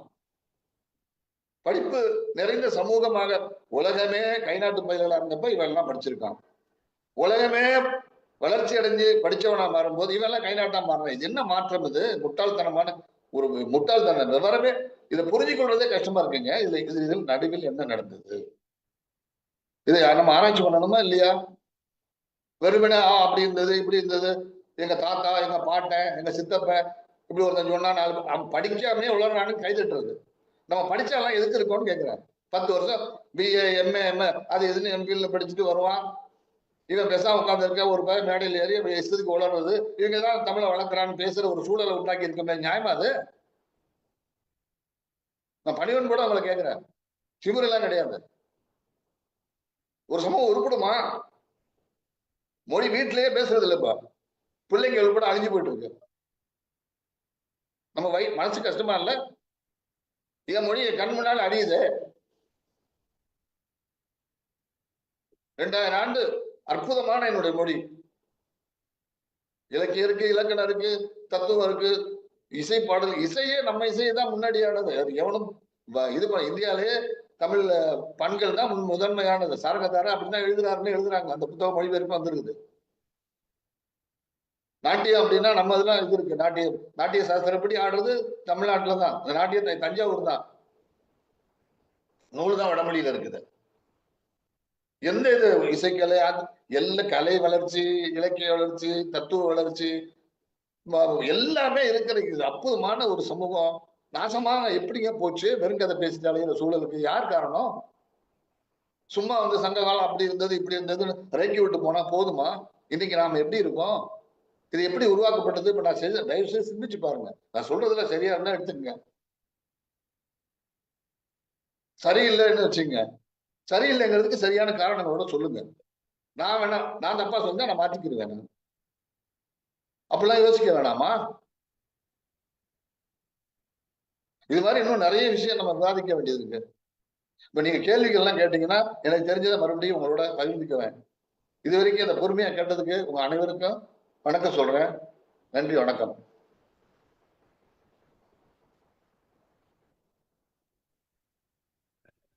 நன்றிங்கய்யா. சரி சரி சரி. இது இன்றைக்கு இருக்கிற தமிழ் ஆய்வுலகம் பெரும்பாலும் தங்களுடைய ஆய்வுகளை இக்கால இலக்கியங்களிலேயே தேக்கி வைத்துக் கொண்டிருக்கிறது. புதினம், சிறுகதைகள், கவிதைகள் என்று ஆய்வாளர்கள் எளிமையாக தங்களுடைய ஆய்வினை செய்துவிட்டு சென்று விடுகிறார்கள். அதே நேரம் சங்க இலக்கியம், கீழ்கணக்கு நூல்கள் இவற்றிலெல்லாம் முன்னோர்கள் எல்லாவற்றையும் செய்து முடித்து விட்டார்கள். இனி அதில் செய்வதற்கு ஒன்றும் இல்லை என்கிற ஒரு பேச்சும் கிளம்பி இருக்கிறது. பெரும்பான்மை இதையெல்லாம் ஆய்வாளர்களினுடைய சோம்பேறித்தனம் என்பதாக இன்றைய தமிழறிஞரினுடைய உரை எனக்கு தோன்றுகிறது. அதாவது சங்க இலக்கியங்களில் ஆய்வு செய்வதற்கான அல்லது சங்க இலக்கியங்களை நாம் இதுவரை என்ன மாதிரியான பார்வையில் எல்லாம் பார்க்கவில்லை, அதில் என்னெல்லாம் செய்ய வேண்டி இருக்கிறது என்று புதியதான நிறைய ஆய்வு களங்களை இன்று நமக்கு அவர் சொல்லி இருக்கிறார். இது ஆய்வாளர்களுக்கு மிகுதியாக உதவக்கூடிய ஒரு உரையாக அமைந்திருக்கிறது. நன்றிங்கய்யா. இப்பொழுது கலந்துரையாடலுக்கான நேரம். கேள்வி கேட்க வேண்டும் என்று விரும்புபவர்கள் கை உயர்த்தலாம். அவங்கள அன்மியூட் பண்ணிட்டு கேட்கலாம்.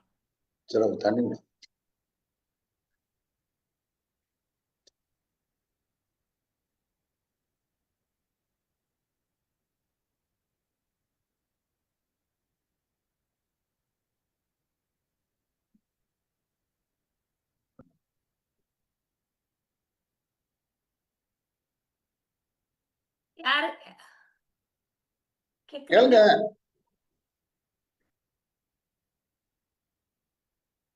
ஐயா வணக்கம். சொல்லுங்க. பானுரேகா சார், நானே ஒரு ஆசிரியரா இருக்கேன். எங்க? வேலூர் மாவட்டத்துல ஒரு அரசு பள்ளியில ஆசிரியராக இருக்கிறேன். மகிழ்ச்சி, சொல்லுங்க. நான் உண்மையிலேயே நீங்க சொன்ன மாதிரி மன்னர்களை இப்போ உறவுகளா சொல்லி பேனர்லாம் வைத்து கொண்டாடுற ஒரு சூழலை நாங்க நேரடியா பார்த்துட்டு இருக்கோம். கிராமத்துல எல்லாம் இவங்க எங்களுடைய அந்த வழியில நாங்க வந்தவங்க அப்படின்னு தான் சொல்லியிருக்காங்க. ஆனா அதான் உங்களோட உரையை கேட்கும்போது எவ்வளவு நிஜமாவே வித்தியாசமான ஒரு சிந்தனையை தான் கொடுத்தது. ஓ, இதெல்லாம் அப்போ இருந்ததா அப்படின்னு. நீங்களும் வேத நெறிகள் இல்ல, இந்த ராஜராஜ சோழர் காலத்துலதான் அவங்க இந்த வேதங்களுக்கு அடிமை ஆயிட்டாங்க, அவங்க சொல்ற மாதிரி கேட்டாங்க அப்படின்ற மாதிரிதான் எங்களோட புரிதல் இருந்தது. நாங்க படிச்சு புரிந்து கொண்டது அப்படிதான் இருந்தது. ஆனா நீங்க சொல்றீங்க சங்க காலத்திலேயே இருந்தது. இது உதாரணங்களும் சொன்னீங்க. ஐங்குறுநூறுல இந்த மாதிரி செய்திகள் இருக்கு, பதிற்றுப்பத்துல இருக்கு அப்படின்னு சொல்லியிருக்கீங்க. ஆனா அப்பெல்லாம் கணிகர்னு தானே இருந்தாங்க, கணித்து சொல்பவர்கள் தானே இருந்தாங்க. அப்ப அது அவங்க வேத சமூகத்தை சேர்ந்தவங்களா இல்ல நம்ம தமிழ் சமூகத்தையே சேர்ந்தவங்களா இருப்பாங்களா? அதுக்கு ஆனா அந்த அளவுக்கு நீங்க சொன்ன மாதிரி சாதி வேறுபாடு எல்லாம் அப்ப இல்லையே. நம்ம சங்க இலக்கியங்கள்ல பார்க்கும்போது இந்த அளவுக்கு பிரிவினை எல்லாம் இல்லையே. அந்த 1000 வருடங்களுக்கு அந்த கிபி 1000க்கு அப்புறம் தானே இதெல்லாம் வந்திருக்கிறதோ அப்படின்றதுதான் என்னோட சந்தேகம். நிறைய நிறைய யோசிக்க வச்சிருக்கீங்க. நூல்களையும் சொல்லியிருக்கீங்க. ஆனா இப்பவும் வந்து அந்த மன்னர்களை கொண்டாடிட்டு தான் இருக்கிற மனநிலை தான் பெரும்பாலும் இருக்கு. எங்களை படித்தவர்களுக்கும் அப்படிதான் இருக்கு. ஆனா நீங்க நிறைய யோசிக்க வச்சிருக்கீங்க. அதே போல அந்த மதம் உருவானதும் சொன்னீங்க. பழங்குடியினர்களை ஒருங்கிணைக்கும் போதுதான் இந்த இந்த மதங்கள்லாம் உருவாச்சு அப்படின்னு சொன்னீங்க. அப்போ வந்து நம்ம இயற்கையை கொண்டாடுற ஒரு சமூகமா தானே இருந்தது. அப்போ மதம் இல்லதானுங்க ஐயா? சங்க காலத்துல பாடல்கள்லாம் மதம்ன்ற ஒரு குறிப்பிட்ட இது இல்லதானே? நல்ல கேள்விதான்.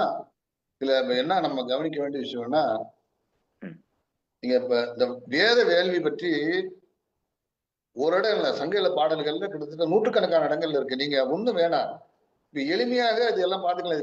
இது ஒருத்தர் கேட்க வேண்டிய வேலையே இல்லாத விஷயம். என்னன்னு கேட்டீங்கன்னா,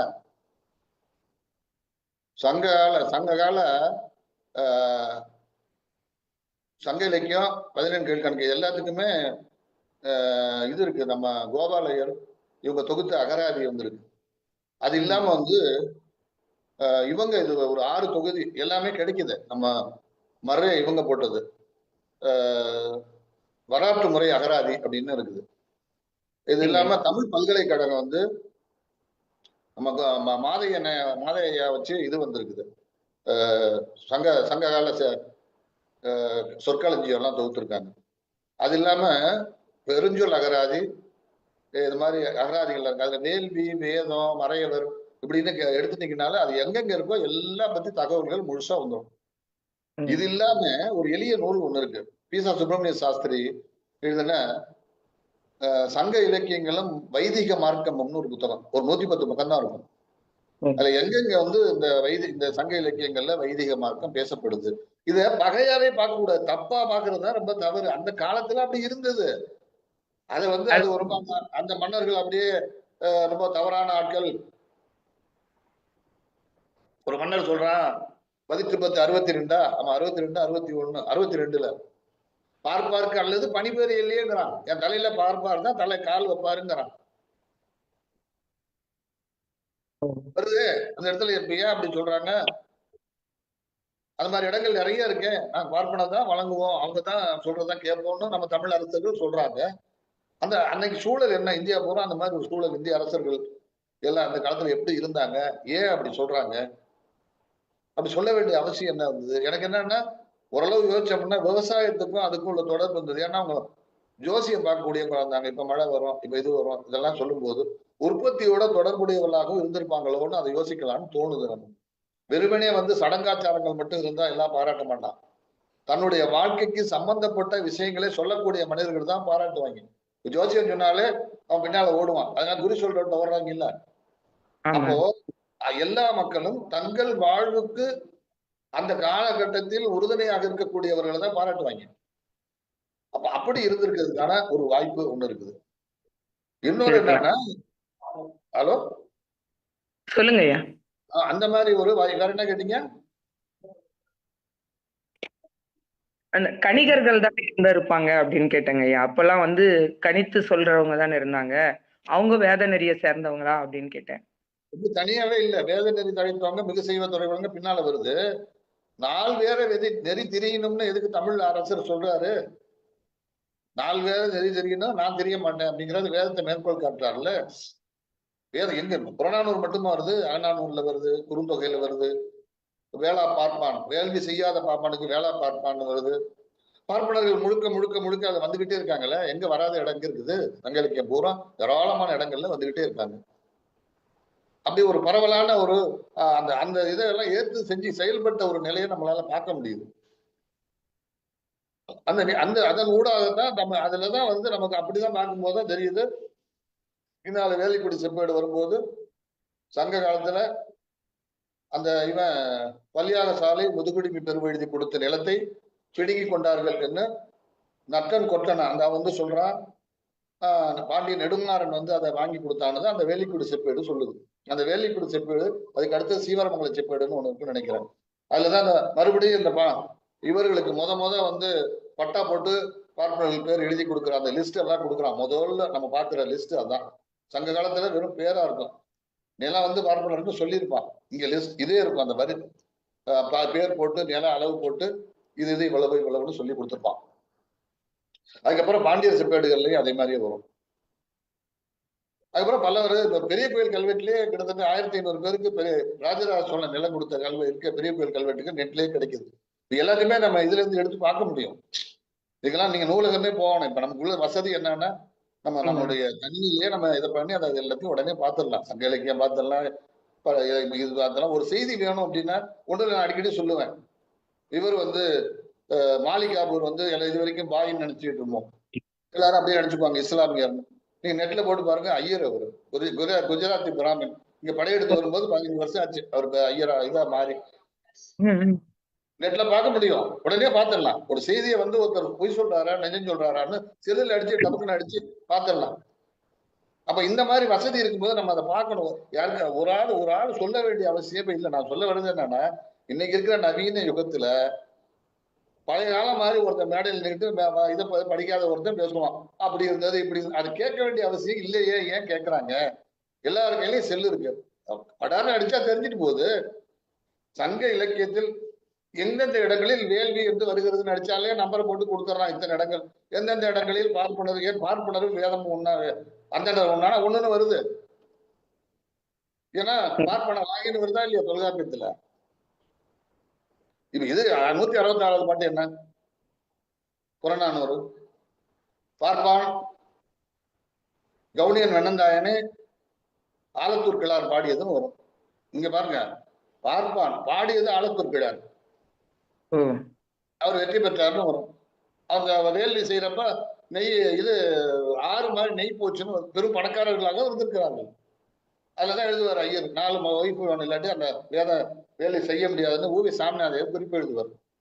இப்படியான செய்திகள் இதுலயும் வரும், சோழாப்பீரியன்லயும் வரும்.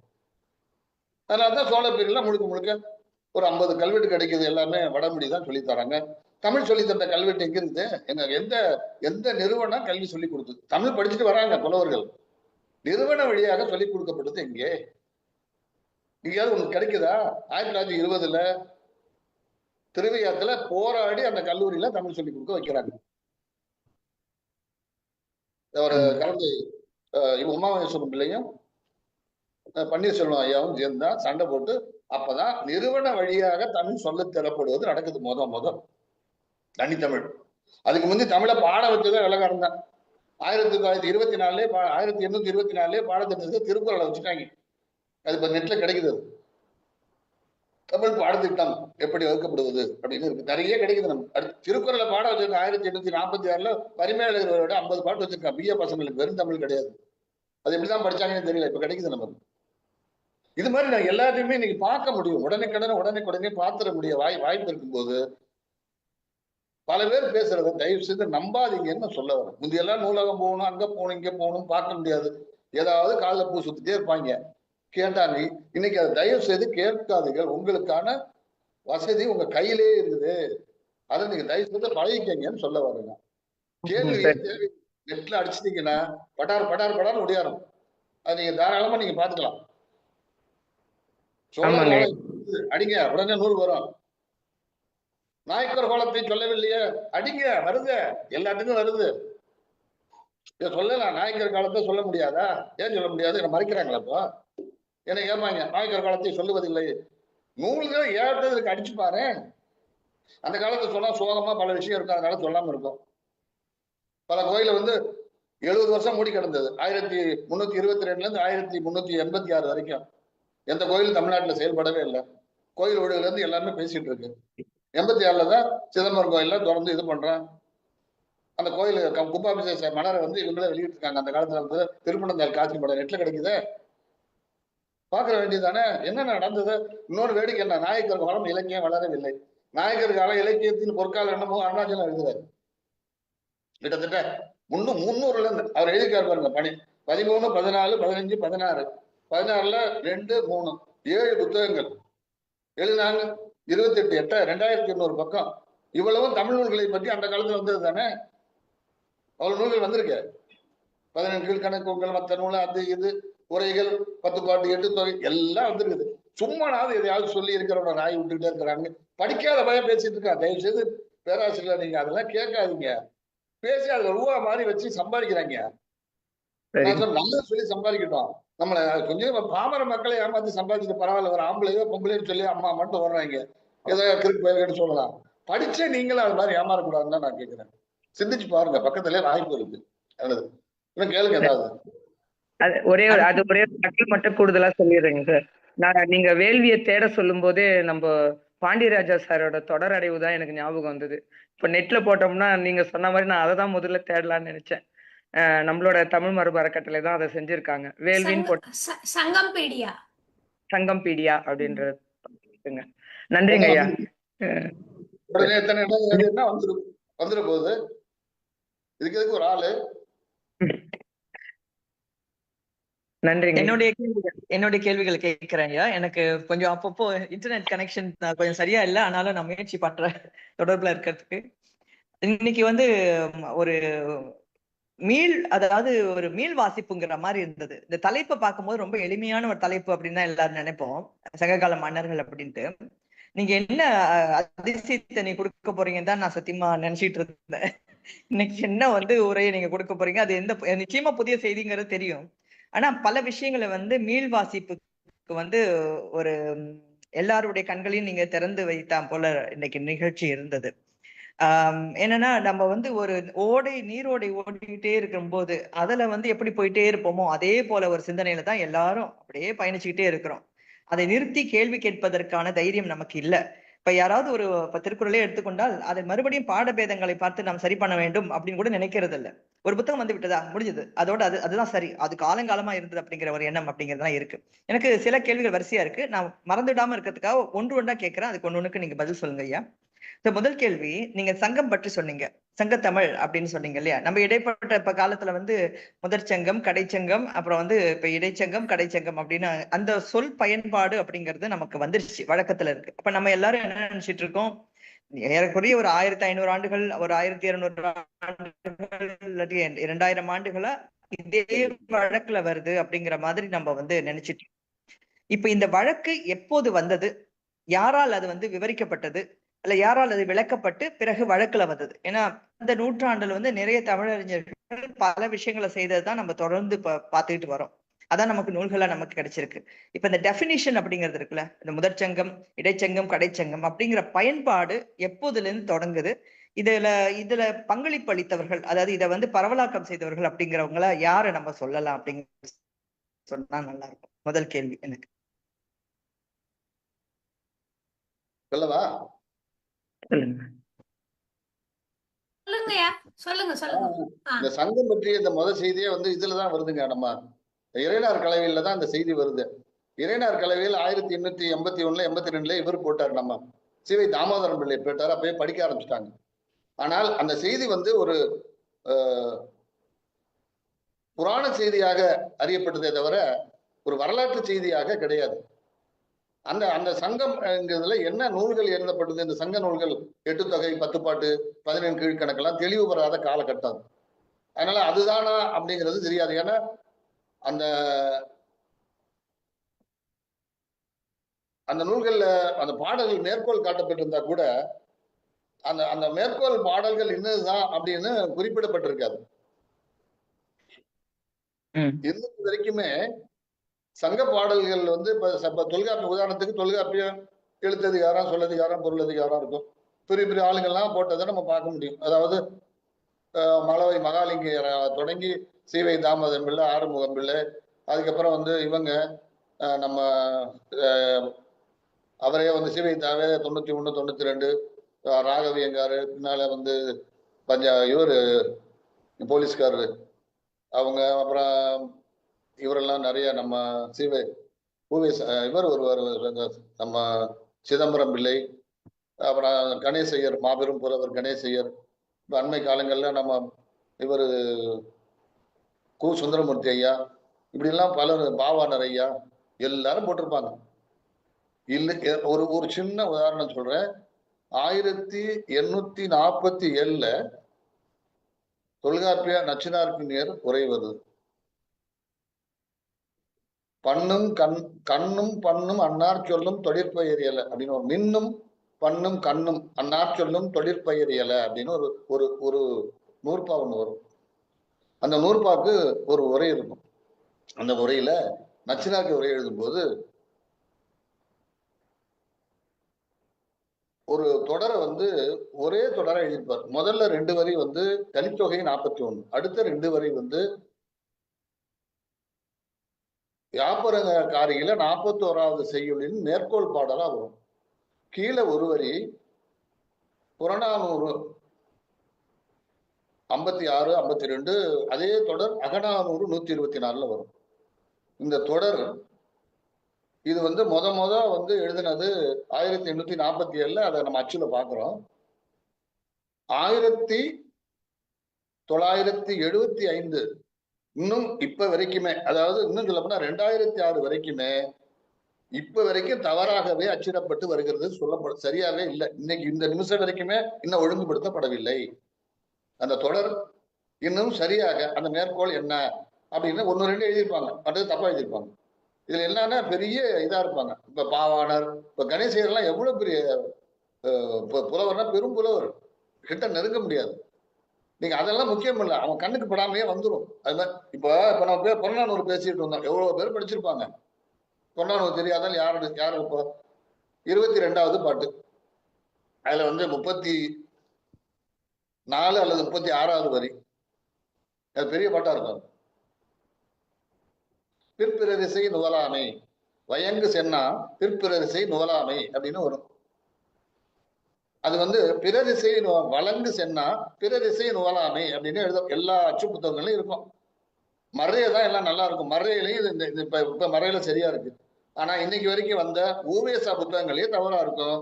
ஐயா இவர் வந்து நம்ம அவை துரைசாமி புத்தகத்திலையும் தவறா இருக்கும்.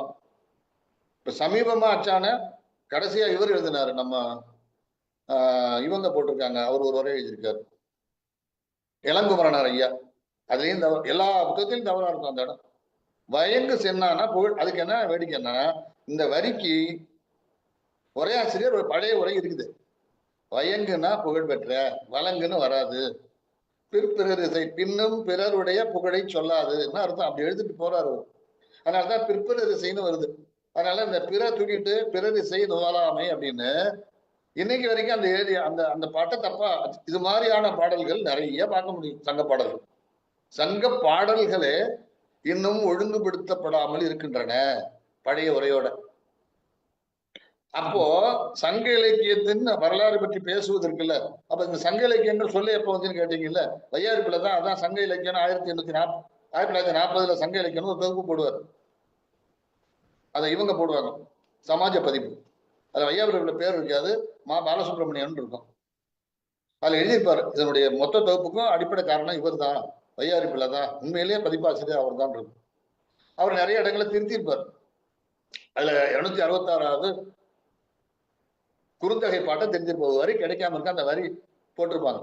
அந்த வரி இப்ப வரைக்கும் நிரப்பப்படாமலேயே பல பதிப்புகளில் வந்து கொண்டிருக்கின்றன, ஊவேசா பதிப்பு உட்பட.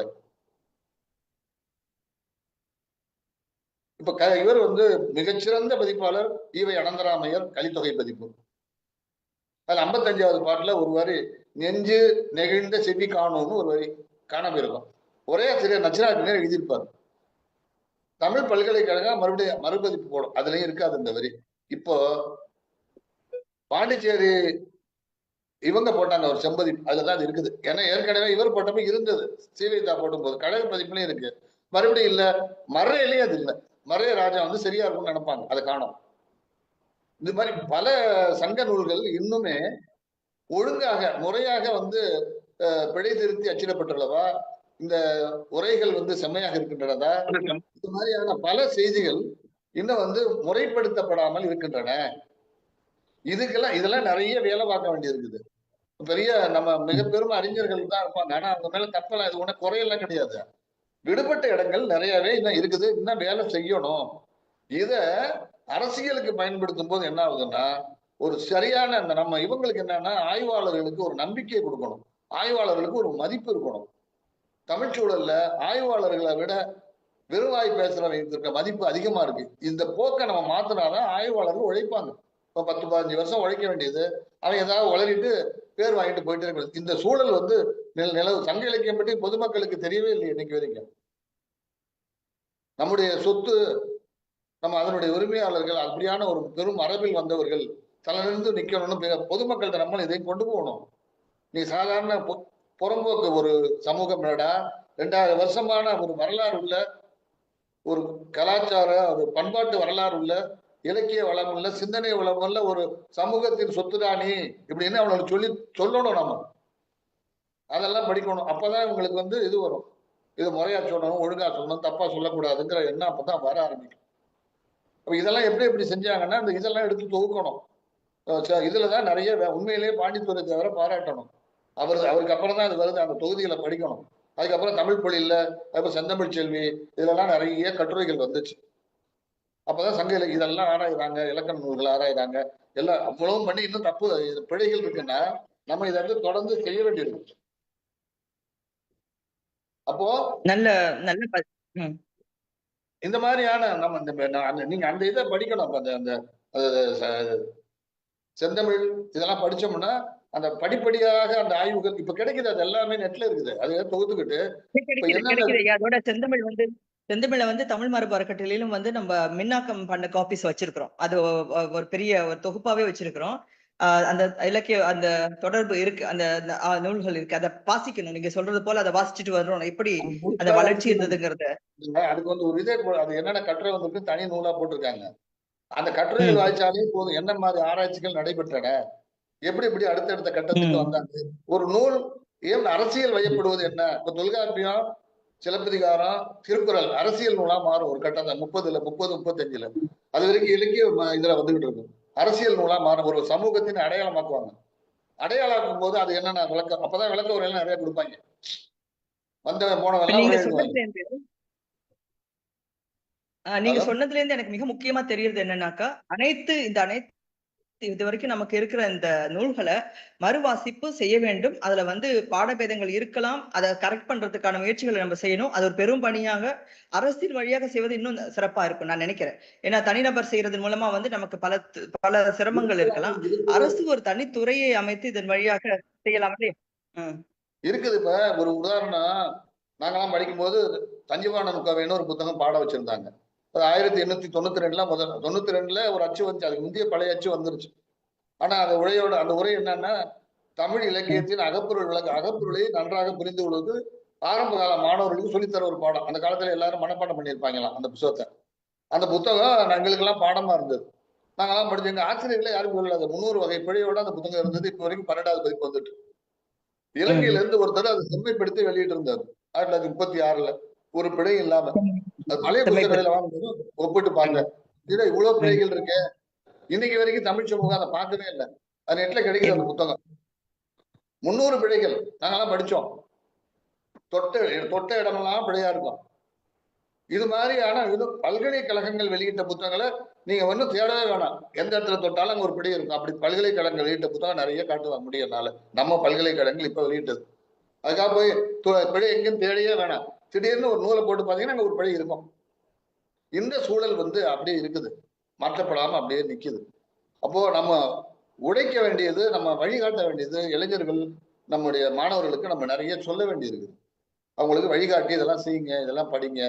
அதுக்கான அங்கீகாரம், அவர்களுக்கான வாழ்வு ஆதாரங்களையும் கொடுக்கணும். சும்மா படிச்சுட்டு நின்னோம்னா என்ன பண்ண முடியும்? நல்லா படிக்கிற மாணவர்களுக்கான இடத்தையும் கொடுக்கணும். நாம சொல்ற வருத்தப்படாங்க. நிறைய இடங்கள்ல ரூபா வாங்கிட்டு பெரிய ஆசிரியர்கள்லாம் வந்துடுறாங்க. அது படிச்ச பையங்க என்ன பண்ணுவோம்? அப்புறம் எப்படி படிக்க முடியும்? இதெல்லாம் ரொம்ப வருத்தமான விஷயமா இல்லையா? சொல்லிதான் வேண்டியிருக்கு, வேற வழி இல்லை. சொல்லத்தான் வேண்டியது. நல்லா படிக்கிற பையங்க ஏங்குறாங்க. ஒண்ணுமே படிக்காத பையன் உள்ள வந்துடுறான். நான் படிச்ச பேர் தமிழாசிரியர் நாங்க படிக்கிற காலத்துலயே இதெல்லாம் மாறினாதான் உண்மையில் தமிழ் வந்து வெற்றி பெறும், வளரும். உண்மையிலே நம்ம வளமான சமூகத்தை சேர்ந்தவர்கள். ஆனா எங்க தாத்தாவுக்கு யானை இருந்ததுன்னு பிச்சை எடுத்துட்டு இருக்கோம்ப்பா. இதுதான் வருத்தமான விஷயம். சொல்லுங்க. 2 கேள்வியா கேட்கிறேன். அதாவது அடுத்த கேள்வி, இப்ப நீங்க முதல்ல சொன்ன போலதான், அதாவது உவே சுவாமிநாதர் வந்து அவருடைய பதிப்பு பணியெல்லாம் ஆரம்பிச்ச சமயத்துல சீவக சிந்தாமணி பற்றி அவர் அறிஞ்சிக்கும் போது சமணம் அப்படிங்கிற ஒன்று இருந்ததை பத்தி அவருக்கு தெரியாது. இப்ப மணிமேகலை ஆரம்பிச்ச போதும் அவருக்கு வந்து பௌத்தம் என்பது ஒன்று இருந்தது தெரியாது. ஏன்னா அந்த இலக்கிய சூழல் அவர் அறியல. அதுக்காக அவர் நிறைய அரும்பாடுபட்டு நிறைய பேரை பார்த்து அவர்கள்ட்ட பல தகவல்கள் எல்லாம் வந்து சேகரிச்சு அந்த பதிப்புகளை கொண்டு வந்தார் இல்லைங்களா. அது வந்து அவர் என் சரிதத்திலே வந்து நிறைய விவரமா சொல்றாரு. இப்ப அந்த காலகட்டம் அப்படிங்கிறது வந்து இந்த 2 மதங்கள் பற்றிய ஒரு நூல்கள் அல்லது இலக்கியங்கள் அதை செயல்பட ஓரளவு சமூகத்துல இருந்தாலும் கூட அது வந்து இலக்கிய உலகில தெரியாத ஒரு காலகட்டமா இருந்திருக்கு இந்த 19ஆம் நூற்றாண்டு இல்லைங்களா. அப்ப அந்த ஏன்னா உவேசா குறிப்பிடுறாரு, எனக்கு இது பரிச்சயம் இல்லாத ஒரு விஷயமா இருக்கு, இதை நான் கேள்விப்பட்டதே இல்லையே, இப்படி ஒன்று இருக்கா, இந்த மாதிரி ஒரு இலக்கியம் வித்தியாசமா இருக்கு இந்த இலக்கியம் அப்படிலாம் அவர் வந்து வியந்து பேசுற அந்த இதை பாக்குறோம். அதுக்காக நிறைய முயற்சி எடுக்கிறாரு, அப்படி பாக்குறோம். அப்ப இந்த சூழல் வந்து ஏன் உருவானது, எதனால இந்த பௌத்த சமண இலக்கியங்கள் மக்கள் மத்தியில பரவலாக்க பெறாமல் போனதுங்கிறது ஒரு முதல் கேள்வி. அடுத்தது அதோட தொடர்புடைய மாதிரி ஒன்று, இந்த சங்கம்ங்கிற சொல் வந்து பாலி மொழி சொல்லுன்னு நான் கேள்விப்பட்டேன், அது உண்மையா? ஏன்னா பௌத்தம் சார்ந்த ஒன்று அப்படிங்கிற கேள்விப்பட்டேன். அதையும் ரெண்டையும் எனக்கு விளக்கம் சொல்ல முடியுமா? சொல்ல வையாறு பிள்ளையாவே சொல்லுவாங்க. பௌத்தம் இந்த இதெல்லாம் என்னன்னு கேட்டீங்கன்னா, வெளிநாட்டுல இருந்து வந்த பாதிரியார்களுக்கு வெளிநாட்டு ஆராய்ச்சியாளருக்கு தெரிஞ்சிருக்குது. ஏன்னா சில இத நம்ம திருக்குறளை போடும்போது திருக்குறள் பற்றி எழுதுற 1865 ஜெர்மன்லையும் இதுலையும் மொழிபெயர்ப்பார்ல, லத்தீன்லையும் மொழிபெயர்த்த சார்லஸ் கிரால் அவரு எழுதும்போது சரி, நம்ம இவரு அவரும் இவரு நம்ம ஜியு போப்பு இவங்கெல்லாம் வந்து அதை ஜைன நூல்னு சொல்லுவாங்க, ஒரு ஜைன மரபின் வழியாக வந்ததுன்னு சொல்லுவாங்க. 1868 சீவக சிந்தாமணி வந்து பாடப்புத்தகமா வச்சிருப்பாங்க. ஹெச் பவார் அப்படிங்கிறவர் அதை இது போட்டுப்பாரு, அதுக்கு அந்த புத்தகத்தை அச்சுல போடுவார். அது முதல் இயல் மட்டும் வரும். அந்த முதல் இயல்ல வந்து இப்ப அந்த புத்தகம் கிடைக்குது, ஃபர்ஸ்ட் புக் அப்படின்னு போட்டு அடிக்கணும். சீவக சிந்தாமணி அடிச்சா வராது நெட்ல, ஃபர்ஸ்ட் புக் அப்படின்னு அடிச்சு இங்கிலீஷ் அடிச்சா வந்துடும். அதுல வந்து ஜைன மதத்தின் கோட்பாடுகளை பற்றி அழகழகா தமிழ்லையும் ஆங்கிலம், ஒரு பக்கம் இங்கிலீஷ்ல இருக்கும், அது பக்கம் அதுக்கு இணையா தமிழ்ல போகும். கிட்டத்தட்ட ஒரு 20 பக்கம் சிந்தாமணியில் வரக்கூடிய ஜெயின கோட்பாடுகளை எழுதியிருக்காரு அவர். நம்ம ஆட்கள் ஏனோ படிக்கல, அன்னைக்கு பிஏ படிச்ச பசங்க அதை படிச்சிருக்காங்க. ஏன் அந்த புத்தகத்தை வச்சுதான் உவேசாட்ட போய் அவர் கேட்பாரு, நான் படிக்கும்போது இந்த புத்தகம் இருந்தது, ஹெச் பவார்ங்கிறவர் அதை இது பண்ணியிருந்தாரு, கந்தர்வ தத்தையார் இளம்பகம் அது மட்டும்தான் அந்த அந்த முதல் இளம்பகம் மட்டும், அதுவே 400 பாட்டுக்கு மேல இருக்கும். நச்சினார்கனியருடைய ஒரு இடம் இருக்கும். அந்த முன்னுரை ரொம்ப அற்புதமான முன்னுரை அவர் எழுதியிருப்பார். அவர் வந்து அவர் எல்லாரும் இங்கிலீஷ்காரர்னு நினைச்சிருப்பாங்க. அவங்க அப்பா வந்து பிரெஞ்சுக்காரரு, அவங்க அம்மா வந்து இந்த மெட்ராஸ், அதனால தமிழ் நல்லா தெரியும். இப்ப இருக்கிற பைபிள் எல்லாம் வந்து அவர் தான் பைபிள் தலைவராக இருந்தவர், திருக்குறள் எல்லாம் மொழிபெயர்த்திருக்காரு. இப்படி பல்வேறு வேலைகள் செஞ்ச மகா பெரிய கெட்டிக்காரு. இவருடைய தஞ்சாவூர்ல முத கிறிஸ்துவ பாடல்கள் எல்லாம் பாடின வேதநாயக சாஸ்திரின்னு ஒருத்தர் இருந்தார், பிள்ளை அல்ல சாஸ்திரி. அவர் வரலாற்றெல்லாம் சுருக்கமா எழுதினார், தஞ்சாவூர்ல எல்லாம் கொஞ்சம் காலம் இருந்தார். அது அந்த ஹெச் பவார் இதுல ஜைன மதம் பற்றிய குறிப்புகள் நிறைய எழுதியிருக்காரு. இந்த விஷயம் என்னன்னா, பாதிரியார்களும் வெளிநாட்டுல இருந்து வந்த அரசு அதிகாரம் படிச்சுன்னா இங்கிலீஷ்ல அதெல்லாம் வந்துட்டு அப்பவே 1856 ஜைன பௌத்த நூல்களை மொழிபெயர்த்து மார்க்ஸ் முல்லர் 56, 58 எல்லாம் வந்து கிட்டத்தட்ட 1875 கீழி நாடுகளில்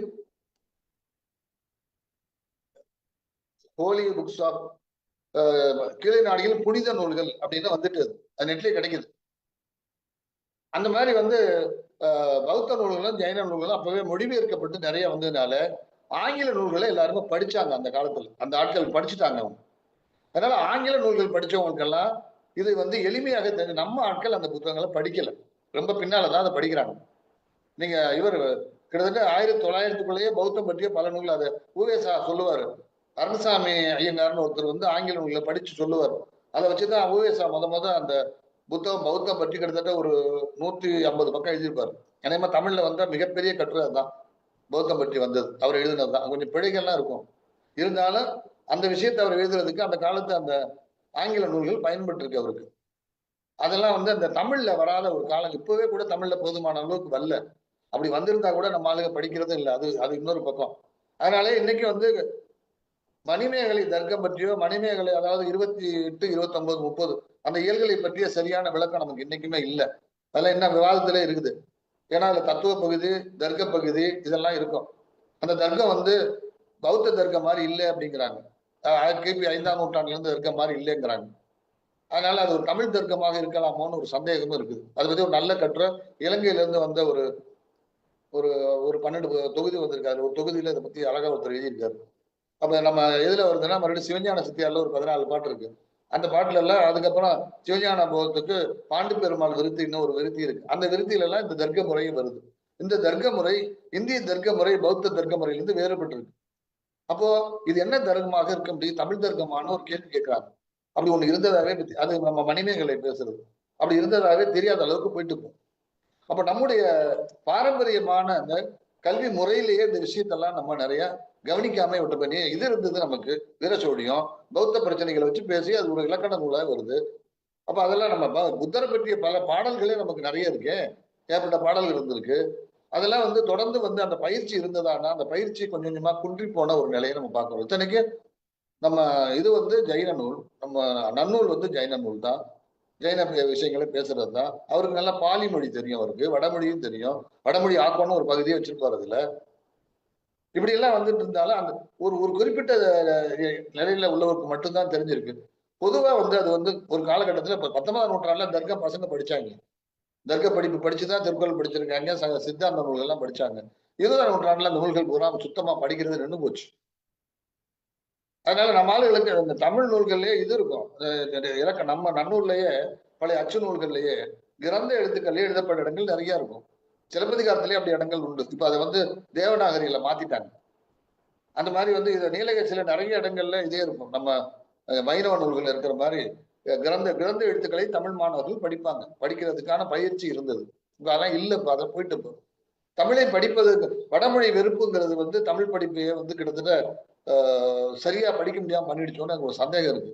ஏன்னா காலம் பூரா வடமொழி எதுவும் பக்கம் பக்கமாவே வந்துட்டு வருது. இந்த வெறுப்புணர்ச்சிங்கிறது 20ஆம் நூற்றாண்டுல அரசியலுக்காக ஏற்பட்ட மாதிரி எனக்கு தெரியுது. அப்ப என்ன ஆச்சுன்னா முறையாக தமிழ் இப்ப ஏன் அப்படின்னா இதெல்லாம் எப்படி வந்துச்சு? இலக்கண கொழுத்து, பிரயோக வேகம், அப்ப இந்த நன்னூல்லையே சொன்ன வடமொழியாக்கம், இந்த மாதிரி விஷயம் எல்லாம் எதுக்கு ஒரு தமிழ் நூல்ல எழுதுறாங்க? இப்ப தொல்காப்பியர் என்ன சொல்றாரு? வட எழுத்து உரின்னு ஏன் சொல்றாரு? வட சொற்கிழவி வட எழுத்து உரின்னு சொல்ல ஆரம்பிக்கிறாரா இல்லையா? நம்முடைய கவிதை ஆக்கத்திலேயே வட சொற்களை நீ தேவையான அளவு பயன்படுத்தலாம்னு சொல்ல வர்றாரா இல்லையா? இப்படி எல்லாம் இடங்கள் வரும்போது இப்ப வடமொழிக்கும் தமிழுக்கும் ஒரு நட்பான உறவு ஒண்ணு இருந்திருக்குது. அந்த உறவு இந்த மொழி வளர்ச்சிக்கு உதவி இருக்கு, இந்த மொழி வளர்ச்சி அதுக்கும் உதவி இருக்கு. இது அரசியல் பகையாக மாறின காலம் எது? அதனுடைய விளைவாக தமிழ் சிந்தனை மரபுல ஏதோ ஒரு இடத்துல ஒரு ஒரு ஒரு பிரச்சனை உருவாகிடுச்சு அப்படின்னு கருதலாம்னு எனக்கு தோணுது. அப்போ என்ன ஆகுதுன்னா ஜெயின பௌத்த மரபுகளும் அப்படியே மெல்ல மெல்ல மெல்ல மெல்ல மறைந்து போயிடுது. இதெல்லாம் மீட்டெடுக்கணும்னா நம்ம இன்னும் வலுவாக படிக்க வேண்டிய கட்டாயம் இருக்கு. அப்படி தமிழ் நூல்கள் மொழிபெயர்த்து வர வேண்டிய பௌத்த ஜெயின நூல்கள் நிறைய. நானே இப்ப நண்பர்கள்ட்ட மொழிபெயர்த்து சொல்லியிருக்கேன். அதெல்லாம் மொழிபெயர்த்து போட்டாங்கன்னா நமக்கு இந்த இதெல்லாம் நிறைய வந்து இப்போ ஒரு இதே படிக்கல ஒரு புத்தகமே ஜெயின தத்துவம் இது மணிமேகலை வந்து நியாயப்பிரவேசிகால இருந்து வந்ததுன்னு எழுதிட்டு இருக்காங்க. இது நியாயப்பிரவேசிகா கிபி 5ஆம் நூற்றாண்டு. கிட்டத்தட்ட ஒரு 1935 ஒரு 300 பக்கத்துக்கு ஜைனத்துல உள்ள நியாயப்பிரகாசிகால உள்ள தத்துவ பகுதிகள், தர்க்க பகுதிகள், மணிமேகலையில் உள்ள தர்க்க பகுதிகளை ஒப்பிட்டு ஒரு நாராயணசாமி ஐயங்கார், நாராயண ஐயங்காருங்கிறவர் ஒரு 400 பக்கத்துக்கு அதை எழுதியிருந்தார் புத்தகம். அது நான் தொகுத்து வச்சிருக்கேன். அது எல்லாம் எழுதிட்டு எல்லாம் படிச்சு பார்த்தா அந்த மொழிபெயர்ப்பை கொடுத்துட்டாரு. அழகா கொடுத்து அதை இதோட ஒப்பிடுறாரு. நம்ம மணிமேகலை ஒப்பிடும்போது 70 விழுக்காடு நியாயப்பிரகாசிகால இருந்து மணிமேகலை வேறுபட்டிருக்கு. அப்போ நியாயப்பிரகாசிகாயில் வர மணிமேகலை தர்க்கம் என்பது ஒரு தனித்துவமான தர்க்கமாக இருக்கிறது. இந்த மரபு எங்கு போய்விட்டது? இப்படி கேள்வி எழுப்புறாங்க. இப்ப வரைக்கும் நம்ம அதெல்லாம் ஆராய்ச்சி பார்க்க முடியல. இலங்கையில போய் பார்த்தா அதுவும் வேறமா இருக்கு. ஏன்னா ஐயரே எழுதுவார். இது இலங்கை அறிஞர்கள் தான் நான் கேட்டேன், அவங்களுக்கு சொல்ல தெரியலன்னு சொல்லுவார். ஏன்னா அவர் விட்டுருவார். ஊவேசா வந்து மணிமேகலை பதிப்பிட்டு வரும்போது ஒரு இடத்துக்கு அப்புறம் எனக்கு தெரியல, அதனால நான் குறிப்பறையை எழுதவில்லைன்னு எழுதியிருப்பார். அப்ப அந்த பகுதிகளுக்கு வந்து நம்ம அவை துரைசாமி பிள்ளை ஐயா, கோவை சோமசுந்தரனார், நாராயண ஐயங்கார் அவரே வந்து இன்னொரு ஒரு சிறு புத்தகம் இதெல்லாம் எழுதிலாம் வச்சாங்க. அதெல்லாம் இப்ப படிச்சா கொஞ்சம் கடினமா தான் இருக்கு. அதோட சேர்ந்து நம்ம அந்த வடமொழி நூல்களையும் படிச்சு வடமொழி பகுதிகள் தமிழ் பகுதிகளோட எந்தெந்த இடத்துல ஒத்து போகுது, எந்த இடத்துல விலகுது அப்படிங்கிற இடங்கள்லாம் இப்ப சைவ சித்தாந்தம் தனித்தமிழ் நூல்பாங்க. வெறும் தமிழை வச்சு சைவ சித்தாந்தம் படிக்கவும் முடியாது. ஏன்னா அதுல கலைச்சொற்கள் நம்ம தமிழ் கலைச்சொற்களின் அமைப்பு முறை என்ன, தமிழ் இலக்கிய கலைச்சொற்கள், தமிழ் இலக்கண கலைச்சொற்கள், இந்த கலைச்சொற்கள் உருவானதுதான் எவ்வளவு கலைச்சொற்கள் நம்மகிட்ட இருக்கு, ஒவ்வொரு கலைச்சொல்லும் எந்த மாதிரி விஷயத்த சொல்லுது, ஒரு கலைச்சொல்லுக்கு இந்த கலைச்சொல்லுக்கு வேறுபாடு என்ன. இப்ப வினையாளனின் பேர் நம்ம சொல்லுவோம், தொல்காப்பியத்தில் இருக்காது வினைப்பெயர் அப்படின்னு இருக்கும். இப்படி எல்லாம் நிறைய விஷயங்கள் வேறுபட்டு வரும்.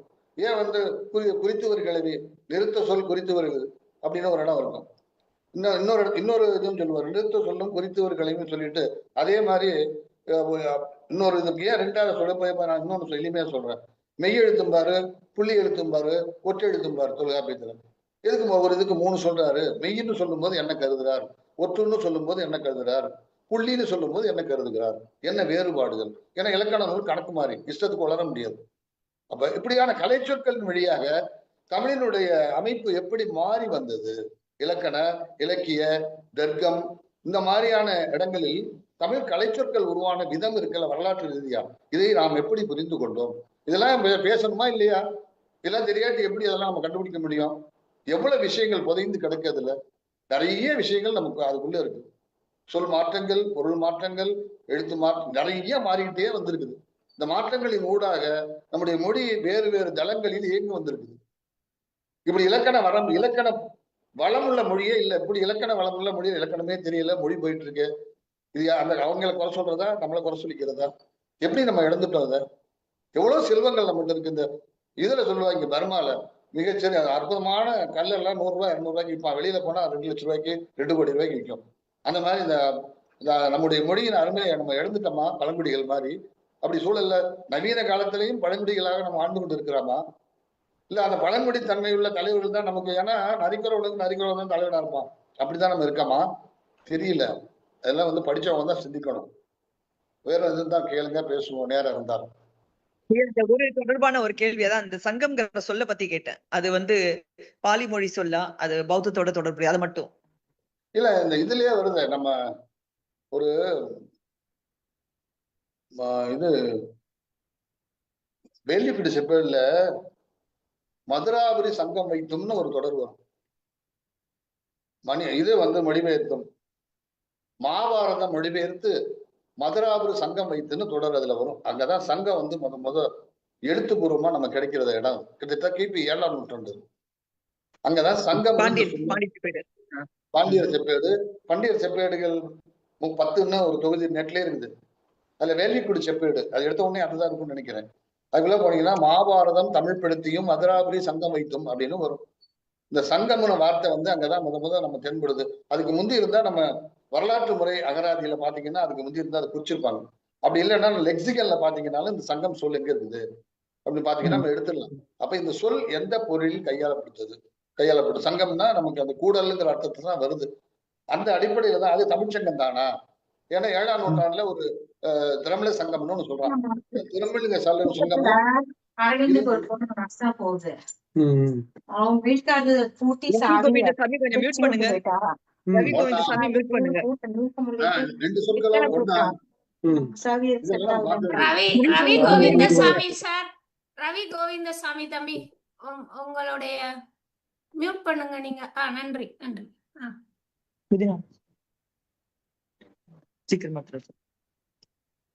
சொல்லுங்க சார், தொடருங்க சார்.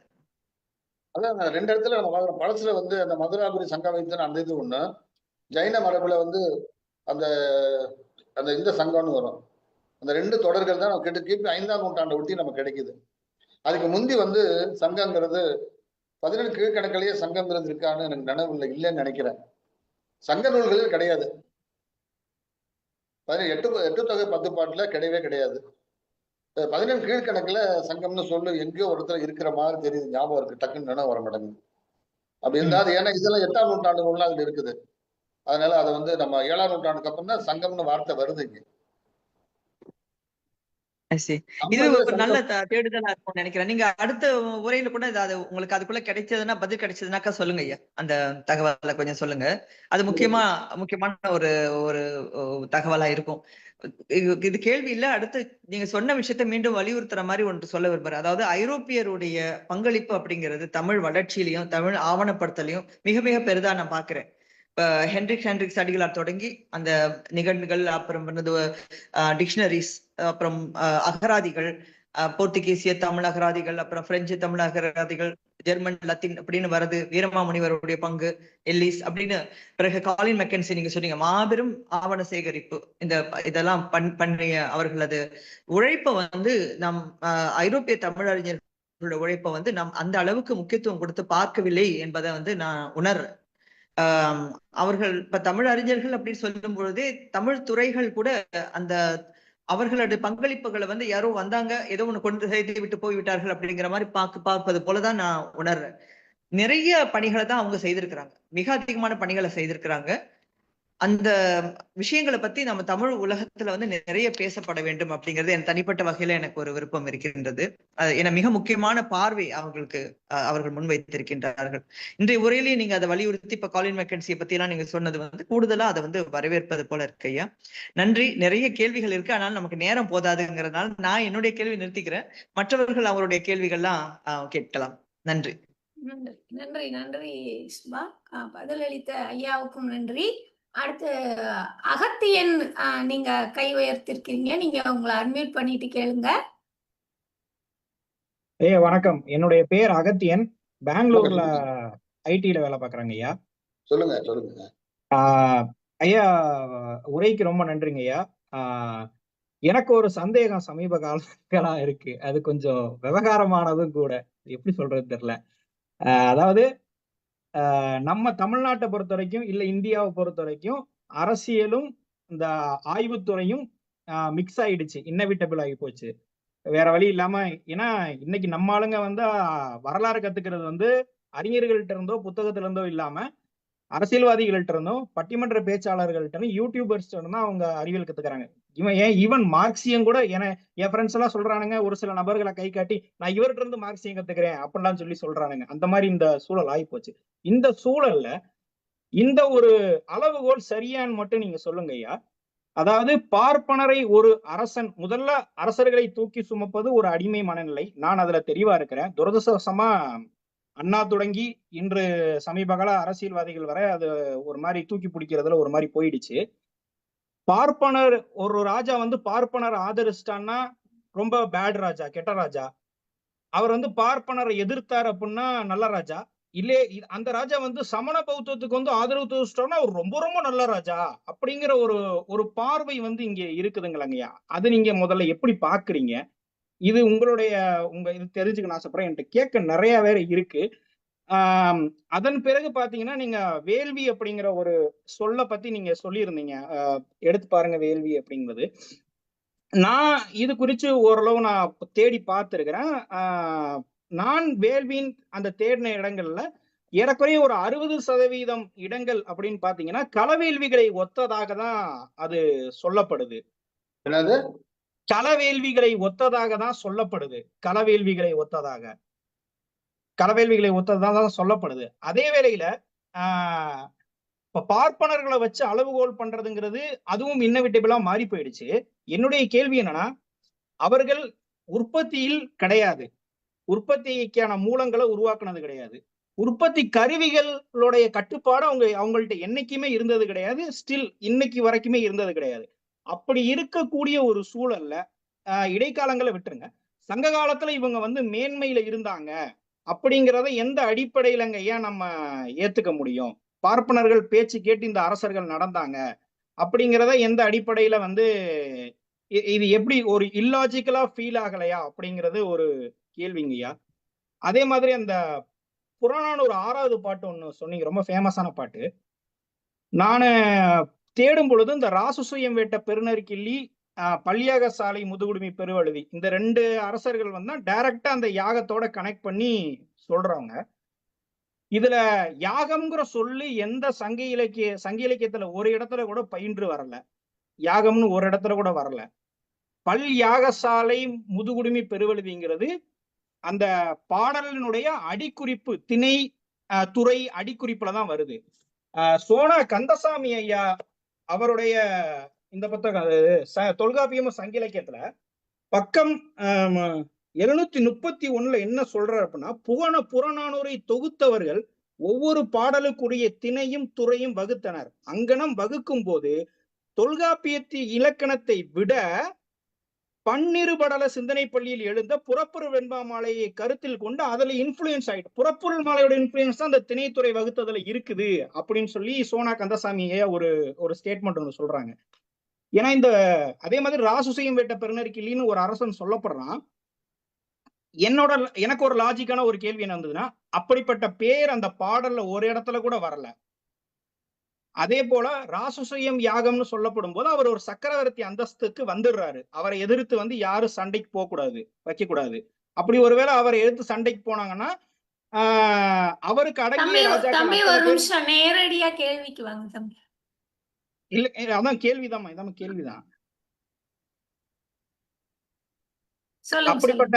அப்படிப்பட்ட ராஜா கூட நான் ராசுசய யாகம் பண்ணிட்டேன், நீங்க வந்து என் கூட படையெடுத்து என்னை எதிர்த்து படையெடுத்து வர்றீங்கன்னா எனக்கு அடங்கின ராஜாக்கள் எல்லாரும் என் கூட சேர்ந்து உங்களை வந்து எதிர்ப்பாங்க. அத்தனை ராஜாவும், அதாவது நேட்டோ கமிட்டி, லிட்டரலி ஒரு நேட்டோ கூட்டமைப்பு மாதிரி. ஆனா அந்த ராசுசயம் வேட்ட பெருநெருக்கிலினுடைய அந்த வரலாறை எடுத்து பாத்தீங்கன்னா, மாந்தரஞ்சிகள் இரும்பறை அவன் கூட சண்டைக்கு போறான். ஆனா அவனுக்கு உதவி பண்ண யாருமே வரல. ராசுசயம் வேட்ட பெருநெருக்கிலிக்கு உதவி பண்ண யாருமே வரல.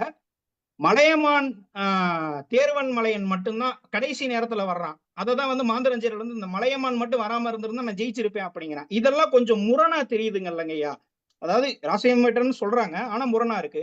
பள்ளியாக சாலை முதுகுடுமி பெருவெழுதின்னு சொல்றாங்க, ஆனா அவனுடைய பேர் பாத்தீங்கன்னா பல்சாலை பெருவெழுதின்னு தான் மதுரை காஞ்சியில வருது. எடுத்து எழுதியிருப்பேன். ஆமா, அவன் பேர் வந்து பல்சாலை பெருவெழுதின்னு தான் மதுரை காஞ்சியில வருது. அதே மாதிரி புராண 6ஆம் பாட்டுல இது என்ன அந்த வரி நான்மறை முனிவர் ஏந்துகை எதிரே அப்படிங்கிற ஒரு அந்த சென்னிதலை சாய அப்படின்னு சொல்லி வருது. இதுல பழைய உரையில பாத்தீங்கன்னா மிக்கு 4 வேதமுடைய அந்தனர் நின்னூடி வாழ்க ஒடுத்த கையினை முன்னே அப்படின்னு சொல்லி பழைய உரை சொல்றாங்க. அதே மாதிரி துரசாமியாரும் 4 முனிவர்கள் 4 மர தெரிஞ்ச முனிவர் வந்து உன்னைய வாழ்த்துற கைது வாங்கும் போது நீ மண்டைய குனி அப்படின்னு சொல்லி சொல்றாங்க. ஆனா அந்த பாடல்ல ஏந்துகை எதிரேன்னு வருது. அதாவது வாழ்த்துறதுக்கு கையை தூக்கி மண்டை மேல வைக்கிறதுக்கும் ஒரு வாங்குறதுக்கு நான் வந்து ஏந்தி நிக்கிறதுக்கும் வித்தியாசம் இருக்கு. அப்படி இருக்கும்போது இந்த பாடலுடைய பொருள் வந்து வித்தியாசப்படுறத நான் ஃபீல் பண்றேன். இன்னொன்னு, அம்பேத்கருடைய கூற்று பிரகாரம் முதலில் ஏக வேதம் தான், ரிக்கு மட்டும்தான். அது வந்து விட்சல் வந்து ஏறக்குறைய கிமு 1000 வந்து 1000 உடைய காலத்தினுடையது அப்படின்னு சொல்லுவாங்க. ஆனா சமஸ்கிருத எழுத்து வடிவம் ஆன பிறகுதான் வேதங்கள் தொகுக்கப்படுது. 1 2ஆகவும் 2 3ஆகவும் 3 வந்து கடைசியா 4 அதர்வன வேதம் மாறுற வரைக்கும் ஏறக்குறைய கிபி 8 நூற்றாண்டுகள் வரை ஆயிடுச்சு அப்படின்னு அம்பேத்கர் அவர்கள் குறிப்பிடுறாரு. அப்படி இருக்கும் பொழுது 4 வேதம் 4 மறை அப்படின்னு சொல்றது அது 4ன்னு நம்ம எப்படிங்கய்யா ஒரு பொருள் எடுத்துக்க முடியும்? இதெல்லாம் ஒரு முதற்கட்ட கேள்விங்க இல்லையா. அதே மாதிரி சங்க காலத்துல வந்து வேளாண் வளர்ச்சி கைலாசபதி ஐயா சொல்லுவாரு வீரயுக காலம்னு சொல்லுவாரு. ஆனா அது நல்லா உத்து பார்த்தோம்னா வேளாண் வளர்ச்சிக்கான ஒரு காலம் தான். அரசர்கள் அந்த வேளாண் நுட்பம் தெரிஞ்சவ மட்டும் வாங்க இந்த இதை வந்து உற்பத்தி பண்ணுங்க. அதே மாதிரி தலையாளங்காலத்தானுடைய பாட்டு ஒண்ணு, நீ வந்து தண்ணி மட்டும் ஏற்பாடு பண்ணி கொடுத்தீங்கன்னா உன்னைய வாவுன்னு எல்லாரும் வந்து எல்லா மக்களும் அகிலம் இருக்க வரைக்கும் புகழ்வாங்க அப்படின்னு சொல்லுவாங்க. அப்படி இருக்கும் பட்சத்துல இந்த எந்த நுட்பமே தெரியாத ஒரு ஆள் வந்து ஜாம்னு இருந்தாங்கிறது அது எந்த அடிப்படையிலங்கய்யா? அது ஒரு மாதிரி ஒரு லாஜிக் இல்லாஜிக்கா இருக்குது. அதுதாங்க உங்க கருத்து என்னன்னு அதுல தெரிஞ்சுக்க விரும்புறேங்கய்யா. நீங்க இப்ப சொல்றதுக்கெல்லாம் பதில் சொல்லணும்னா நான் நிறைய நேரம் ரொம்ப அதிகமாகவும் நானும் நிறைய பார்க்கணும். சுருக்கமா சொல்லலாம். இத வந்து பார்ப்பனர்களோட தமிழரசர்கள் இருந்தார்களா? ஆமா இருந்தாங்க. அவர்களை போற்றி பாதுகாத்தாங்களா? ஆமா பாதுகாத்தாங்க. என்ன பிரச்சனைன்னா அப்படி வர்றதுக்கான காரணங்களை சரியா தேடணுமே தவிர அது இன்னைக்கு பேசுறது ரொம்ப தேவையான விஷயமா அது எப்ப வந்து அப்படி பேச ஆரம்பிச்சாங்க? ஏன்னா அவங்க கல்வியாளர்களாக இருந்தாங்க. கல்வியாளர்களை கூட வச்சுக்கிடுவாங்க. அந்த நிலை வந்து சங்க பாடல்கள்ல நிறைய இடங்கள்ல இருக்கத்தான் செய்யுது. வேத வேள்வி இதுக்கெல்லாம் வேத வேள்வினே வருது, யூபத்தூன்னு அது இதுன்னு எக்கச்சக்க இடங்கள்ல வந்துகிட்டு தானே இருக்குது. இதுல வேதம் வந்து அது இல்லை அப்படின்லாம் சொல்லவே முடியாது. இன்னொன்று வந்து வேதத்துக்கு உரை எழுதுனதே 14ஆம் நூற்றாண்டு சாயனர் தான் சொல்லுவாங்க. அதுக்கு வந்து ராஜராஜ சோழன் காலத்துல சில பகுதிகளுக்கு உரை எழுதியிருக்காங்க. இதை பத்தி தென்னிந்திய வரலாறுல நம்ம நீலகண்ட சாஸ்திரி அந்த 2ஆம் பாகம் முதல் கட்டுரையிலேயே எழுதியிருக்காரு. அந்த சோழா பீரியட்ல வந்து ராஜராஜ சோழன் காலத்துல வந்த நூல்கள் கிட்டத்தட்ட எல்லாமே வடமொழி நூல்களா இருக்கும். ஒரு நூல் கூட தமிழ் நூல் இருக்காது. அப்ப இது ஒண்ணு ஒரு குற்றச்சாட்டு மாதிரி இந்த பழைய வரலாற்று மேல குற்றம் சுமத்துவது இருக்குல்ல, அது நியாயமானு பார்க்கணும். நாம 2000 வருஷம் கழிச்சு இன்னைக்கு வாழ்ந்துகிட்டு இருக்கோம். இன்னைக்கு குற்றம் சுமத்த வேண்டிய தேவை எங்க வந்துச்சு, ஏன் அதை குற்றம் சுமத்துறாங்க அப்படிங்கிறதா முக்கியமே தவிர, முதல்ல அதை நம்ம இது முழுசான செய்தி. முதல் சங்க இலக்கியங்களை அது ஒரு கலெக்டட் ஒர்க்ஸ் தான். அது கலெக்டர் ஒர்க்ஸ் அது முழுதுமே தொகுக்கப்பட்டது அல்ல. ஒரு குறிப்பிட்ட இதுல இருந்து தேர்ந்தெடுக்கப்பட்ட தேர்வு எது விட்டு போச்சுன்னு தெரியாது முதல். இரண்டாவது, இப்ப பிற்காலத்துல 16, 15ஆம் நூற்றாண்டு இதெல்லாம் வந்த 13ஆம் நூற்றாண்டுக்கு பிறகு வந்த வெளிநாட்டார் குறிப்புகள் போல அது நம்ம குறிப்புகள் எதுவுமே நமக்கு கிடைக்கவே இல்லை. அதனால அன்றாட வாழ்வெல்லாம் என்ன ஏதுன்னு ஒண்ணுமே தெரியாது. நம்ம கிடைக்கிறது ஒரு கிழிஞ்சு போன பேப்பர் மாதிரி நிறைய அப்படியே சுக்கலா கிழிஞ்சதை ஒட்டி வச்சு பாக்குறோம். நம்ம அதுல குறிப்பிட்ட கருத்துக்களை நம்ம சொல்றோமே தவிர அது அதுவாகத்தான் இருந்தாகணும்னு அவசியம் எல்லாம் இல்லை. அப்ப எப்ப பேசணும்னா அதிகாரம் எங்க இருந்தது, தமிழ் சூழல்ல அதிகாரத்தை யார் பிடித்து வந்தார்கள், இதான் முதல் முக்கியமான கேள்வி. இப்ப நம்மளே ஒரு கேள்வி கேட்கலாம், ராஜராஜ சோழன் தன்னுடைய குருநாதரா, தன்னுடைய முதலமைச்சரா, தன்னுடைய படை தலைவரா வந்து பீகார்ல இருந்து பிராமணரை கொண்டு வந்து எதுக்கு வைக்கிறாரு? எங்க ஆளே இல்லையா? அது அந்த கால சூழல்ல போய் பார்க்கணும். பீகார் பிராமணர்கள் அப்ப வந்து அங்க அந்த இஸ்லாம் படையெடுப்பு இந்த பக்கம் தான் வராங்க. அந்த காலகட்டத்துல மிக வலிமையான இந்து அரசு அப்படின்னா ராஜராஜ சோழன் உருவாக்குனதுதான். வட இந்திய அரசுகள் அதுக்கு ஈடான அரசுகள் எதுவுமே கிடையாது. ஒரு 300 ஆண்டுகள் மிகவும் வலிமையான ஒரு அரசு சோழ பேரரசு. அன்னைக்கு வட இந்தியாவில் நடந்த அவ்வளவு பிரச்சனைகள்லையும் அலையாக மக்கள் இங்க வந்திருப்பாங்க. அதுல பீகார்ல இருந்து நிறைய வராங்க. ராஜராஜ சோழன், ராஜேந்திர சோழன், அதுக்கப்புறம் சோழ அரசர்கள் எல்லாருமே அந்த பீகார் பிராமணர்களை தான் தங்களுடைய குருநாதர்களாக இதெல்லாம் வச்சிருந்தாங்க. அந்த கல்வியை தான் வளர்த்தாங்க. என்ன எதனால அப்ப இதை போய் ஒரு என்ன பாக்குறாங்கன்னா, அதே சமயத்துல தீண்டாத குடிகள், தனித்தனிய குடியிருப்புகள் இதெல்லாம் வச்சிருந்தாங்கன்னு கல்வெட்டு சான்றுகள் நிறைய தருது. அவங்களுக்கு நிலத்தை விற்கலாம் போகலான்னு கொடுத்துருக்காங்க. வேற தனியார் நிலைமை 11ஆம் நூற்றாண்டில் நடுப்பகுதி வரை பிராமணர் அல்லாதவருக்கு நிலைமை இல்லை, எந்த நிலமும் கிடையாது, ஒரு சான்றும் கிடைக்கல. எதனால இதெல்லாம் செய்தார்? அவங்க மேல குற்றச்சாட்டுங்கிறத விட அந்த கால சூழ்நிலை என்னவாக இருந்திருக்க முடியும், எதனால இதெல்லாம் நடந்தது, ஏன் இப்படி பிரிச்சாங்க? சரி, பெருவாரியான மக்கள் தாழ்த்தப்பட்ட அவர்கள் கூட்டமா சேர்ந்து எதிர்த்திருக்கலாமே, ஏன் எதுக்கல? பிரிட்டிஷ்காரன் வரும்போது ஏகப்பட்ட குறிப்புகள் இருக்கு, நீங்க எங்களுக்கு துப்பாக்கியை கொடுங்க, நாங்க சுட்டுக் கொள்றோம் அப்படின்னு சொல்லக்கூடிய குறிப்புகள் எவ்வளவு இருக்குது. ஏன்னா அவங்க வீட்டுல சமயக்கட்டு வரைக்கும் போய் சமைச்சாங்க, கல்வி கற்பிச்சாங்க. கிறிஸ்தவ நிறுவனங்கள் உள்ள வருதுங்க, வந்த உடனே என்ன செஞ்சா? பள்ளிக்கூடம், ஹாஸ்பிட்டல். ஏன் நம்ம நிறுவனங்களை செஞ்சிருக்கலாம்ல? எங்க பார்த்தாலும் பள்ளிக்கூடமும், எடுத்த உடனே ஹாஸ்பிட்டல், பள்ளிக்கூடம் இதான கட்டினாங்க. தமிழ் கல்வி எப்படி சொல்லி கொடுத்தாங்க? ஒரே ஒரு நிறுவனம் காட்ட முடியுமா? ஏன் வேணான்னு விட்டாங்களா? என்ன நடந்தது? தமிழ் வந்து இதா இருந்ததா? நீங்க அந்த சோழா பீரியட் முழுக்க பார்த்தா கல்வெட்டுக்கள்ல அவங்களுடைய நீதி நூலா வந்து எல்லா இடத்துலையும் மனுநீதியை தான் சொல்றாங்க. பாண்டியர் கல்வெட்டுகள், பல்லவர் கல்வெட்டுகள்ல கடைசியா வந்து மனுநீதியில இருந்து 2 சுலோகமே வரும், கிட்டத்தட்ட 8ஆம் நூற்றாண்டு. திருக்குறள் இருந்து ஒண்ணுமே சொல்லவே இல்லையே. திருக்குறளை வந்து ராஜராஜ சோழன் எடுத்து வெளியிட்டு இருக்கலாமே, அப்படி ஒன்றும் நடக்கவே இல்லையே.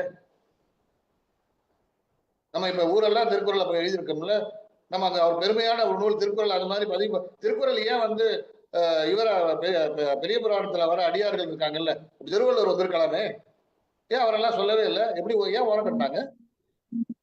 திருவள்ளுவர் யார்? தமிழ் சிந்தனையின் முடிமணியாக இருக்கக்கூடிய திருவள்ளுவரை தமிழ் அரச மரபுகளில் எங்குமே சுட்டிக்காட்டி எடுத்து சொல்ல பேசப்படவில்லையே, ஏன்? உடனே எல்லாரும் திட்ட வேண்டியதில்லை. அப்ப என்ன நடந்தது அங்க? இதை எப்படி நம்ம பாக்குறது? உடனே சண்டை போட்டுக்கிட்டே பாக்குறது அல்ல.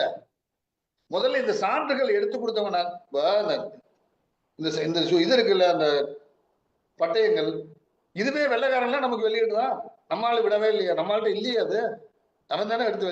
இப்ப இந்த அது செப்பரேட் முன்னுரையிலே இருக்குது, எங்க இருந்தது, எப்படி எடுத்தாங்க, எப்படி வெளியிட்டாங்க, இதுக்கு எப்படி குறிப்பு எழுதுனாங்க. வேலிக்குடி செப்பேடு, இந்த செப்பேடுகள், பாண்டியர் செப்பேடுகள், பல்லவர் செப்பேடுகள், அந்த குறிப்புகள் இருக்கு. அவதான டிபார்ட்மெண்ட் வச்சு இதெல்லாம் சொல்றாங்க, எடுத்து பேசுறாங்க. அதான் நாங்க ஏன்னா அவ்வளவு பெரிய கல்வெட்டு தஞ்சாவூர்ல பெரிய கோயில் இருக்கு, ஏன் தமிழ் கல்வெட்டுகளை தமிழ் மக்கள் படிக்கவில்லை? ஏன் 1000 ஆண்டு பெரிய பெரிய ராஜராஜ சோழன் தெரியாமையே பிடிச்சையா? எப்படி இத்தனை பெரிய கோயில் கட்டினாலும் இலக்கிய குறிப்பும் இல்ல, எவனும் படிச்சு சொல்லவில்லை, யாரும் காடி விட்டு சொல்ல கட்டினான்னு சொல்லிட்டு இருந்தாங்க. இது எப்படி, இது என்ன நடந்தது? அப்பா இந்த நாட்டுல என்ன நடந்தது? அவ்வளவு பெரிய கோயில் இன்னைக்கு பாராட்டுறோம், உலகமே புகழுது. அது கட்டினால நம்ம 900 வருஷம் மறந்துட்டோங்கிறது எந்த நியாயம் அது? இப்ப இதுக்கான சூழல் என்னவாக இருந்திருக்கும்? இது உடனே சூழ்ச்சியால் நடந்ததுலாம் சொல்ல முடியாது. ஏன் இது நடந்தது? இந்த மாதிரியான நிகழ்ச்சிகளுக்கு நான் இன்னும் நம்ம சரியாக ஆராய வேண்டும். ஏன்னா அது போனா போயிடும். இனிமேல் அப்படியான விஷயங்கள் நம்ம உலகம் இன்னைக்கு நவீனமாயிட்டு இருக்கு, எல்லாத்துலயும் நம்மளும் பங்கு பெறலாம். நம்ம விஞ்ஞானிகள் இன்னைக்கு எல்லா நாட்டிலையும் இருக்கான், எல்லாத்துலயும் கெட்டிக்காரனா இருக்கான். அப்ப உலக அறிவோட நம்மளை பொருத்திட்டு இருக்கிற ஒரு காலகட்டம்.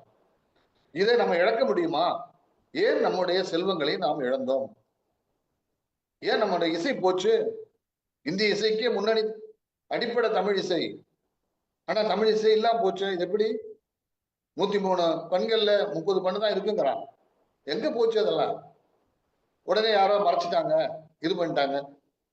ஏன் நம்முடைய மக்கள் நாம ஏன் இழந்தோம் இதை? இந்த கேள்வி ரொம்ப முக்கியமான கேள்வி எனக்கு படுது.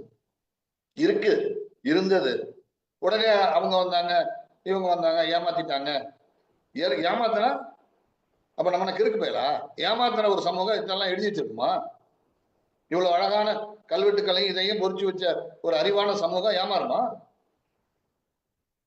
2 பேர் 10 பேர் இருந்தா 4 பேர் ஏமாந்தாலும் 6 பேர் விவரமா இருப்பார்ல, 2 பேர் ரொம்ப அதிவிவரமா இருக்கக்கூடிய ஆட்கள் எல்லாமே ஒரு சமூகம் நடந்து வரும். நிச்சயமா ஒரு சமூகத்துல மிகப்பெரும் அறிவாளிகள் புரிந்தவன் இருக்கத்தான் செய்வான். கேனையான இருப்பான், கிறுக்கு பையனும் இருப்பான். அவன் எப்படி விடுவான்? அப்ப என்ன உண்மையில் என்ன நடந்தது? அப்ப இந்த மாதிரி விஷயங்களினுடைய அடிப்படை என்னவாக இருக்க முடியும்?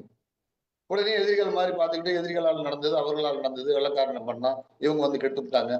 என்ன கெடுத்துட்டாங்க? எப்படி கெடுக்க முடியும்? நம்ம ஏன் இந்த விழிப்புணர்வு நமக்கு வரவில்லை? ஏன் இப்ப இவரை வெளியே ஆட்கள் ஐரோப்பிய மிஷனரிகள் வரும்போது என்ன பேசினா அந்த யூனிவர்சிட்டி பேச்சுக்கள் எல்லாம்? ஏப்பா அவங்களுக்கு தேசிய உணர்ச்சி இல்ல? நம்ம இவரே எழுதுறாரு, சி.வி. தாமோதரம் பிள்ளை, தேசிய உணர்ச்சி உங்களுக்கு இல்ல, இலக்கிய உணர்ச்சி இல்ல, நம்ம இலக்கியம் எல்லாம் செத்துக்கிட்டு இருக்கு, தமிழ் தாய் சாவதை கண்டு உங்களுக்கு வருத்தம் இல்லையா அப்படின்னு எழுதுறாரா இல்லையா? அந்த காலத்துல எல்லாரும் எழுதுறாங்களா இல்லையா? 19ஆம் நூற்றாண்டுல தமிழ் கொஞ்சம் கொஞ்சமா செத்து போயிட்டு இருக்கு. சி.வி. தாமோதரம் பிள்ளையும் பூவேசாவும் எல்லாம் சரியா எடுத்து கொடுக்கலன்னா இந்த வரலாறு நம்ம பேசுறதுக்கு இடம் இல்லாம இருக்குமே. இப்படியான இதை நாம் ஏன் போற்றி பாதுகாக்கவில்லை? ஏன் அது ஏன் குறைஞ்சு போயிட்டான் படிக்கிறவன்? நான் இன்னொன்னே சொல்லுவேன், சங்க இலக்கியத்துல மீட்டெடுத்து வெளியிட்டவங்க கலித்தொகை தவிர எல்லாருமே பிராமணர்கள் தான். வேற யாரும் பிராமணர் அல்லாத ஒருத்தர் சொல்ல சொல்லுங்க பார்ப்போம். அந்த கலித்தொகையை மிகச்சிறப்பாக போட்டவர் இவர் அனந்தராமையர். அது குறிப்பா சொன்னா சங்க இலக்கியத்தை பூரா முறையா போட்டவங்க பிராமணர்கள் தான். அவங்க தான் கல்வியாளர்களா இருந்தாங்க. அந்த நேரமே அதை சின்ன பிள்ளைய கழுத்தை நெரிக்கிற மாதிரி பூவேசா தூக்கி போட்டுதான். இப்ப சங்க காலத்தை பத்தி நம்ம பேசவே மாட்டோம், வேலையே கிடையாது. ஏன் நம்ம இப்படி பேச வேண்டிய கட்டாயம் வந்தது? இதெல்லாம் அப்ப சரியான விஷயங்களையும் எடுத்துக்கணும். 20ஆம் நூற்றாண்டுல 1920, 22ல கோயிலுக்குள்ள போனா காலை வெட்டினேன்னு சொல்றது பிராமணர்கள் தான். ஏன் அப்படி சொன்னாங்க? அறிவான ஆட்கள் இதை கொஞ்சம் விட்டு கொடுத்துருந்தாங்கன்னா இந்த பிரச்சனையும் இருந்திருக்காது. அப்பதானே முறையே வருது. 2000 வருஷமா பார்ப்பனர்களும் மற்றவங்க எல்லாம் ஒன்னா தான் இருந்திருக்காங்க. அவங்க கீழே சந்தோஷமா தான் வாழ்ந்திருக்காங்க. ஏன் இந்த முரண்கள் வந்தது?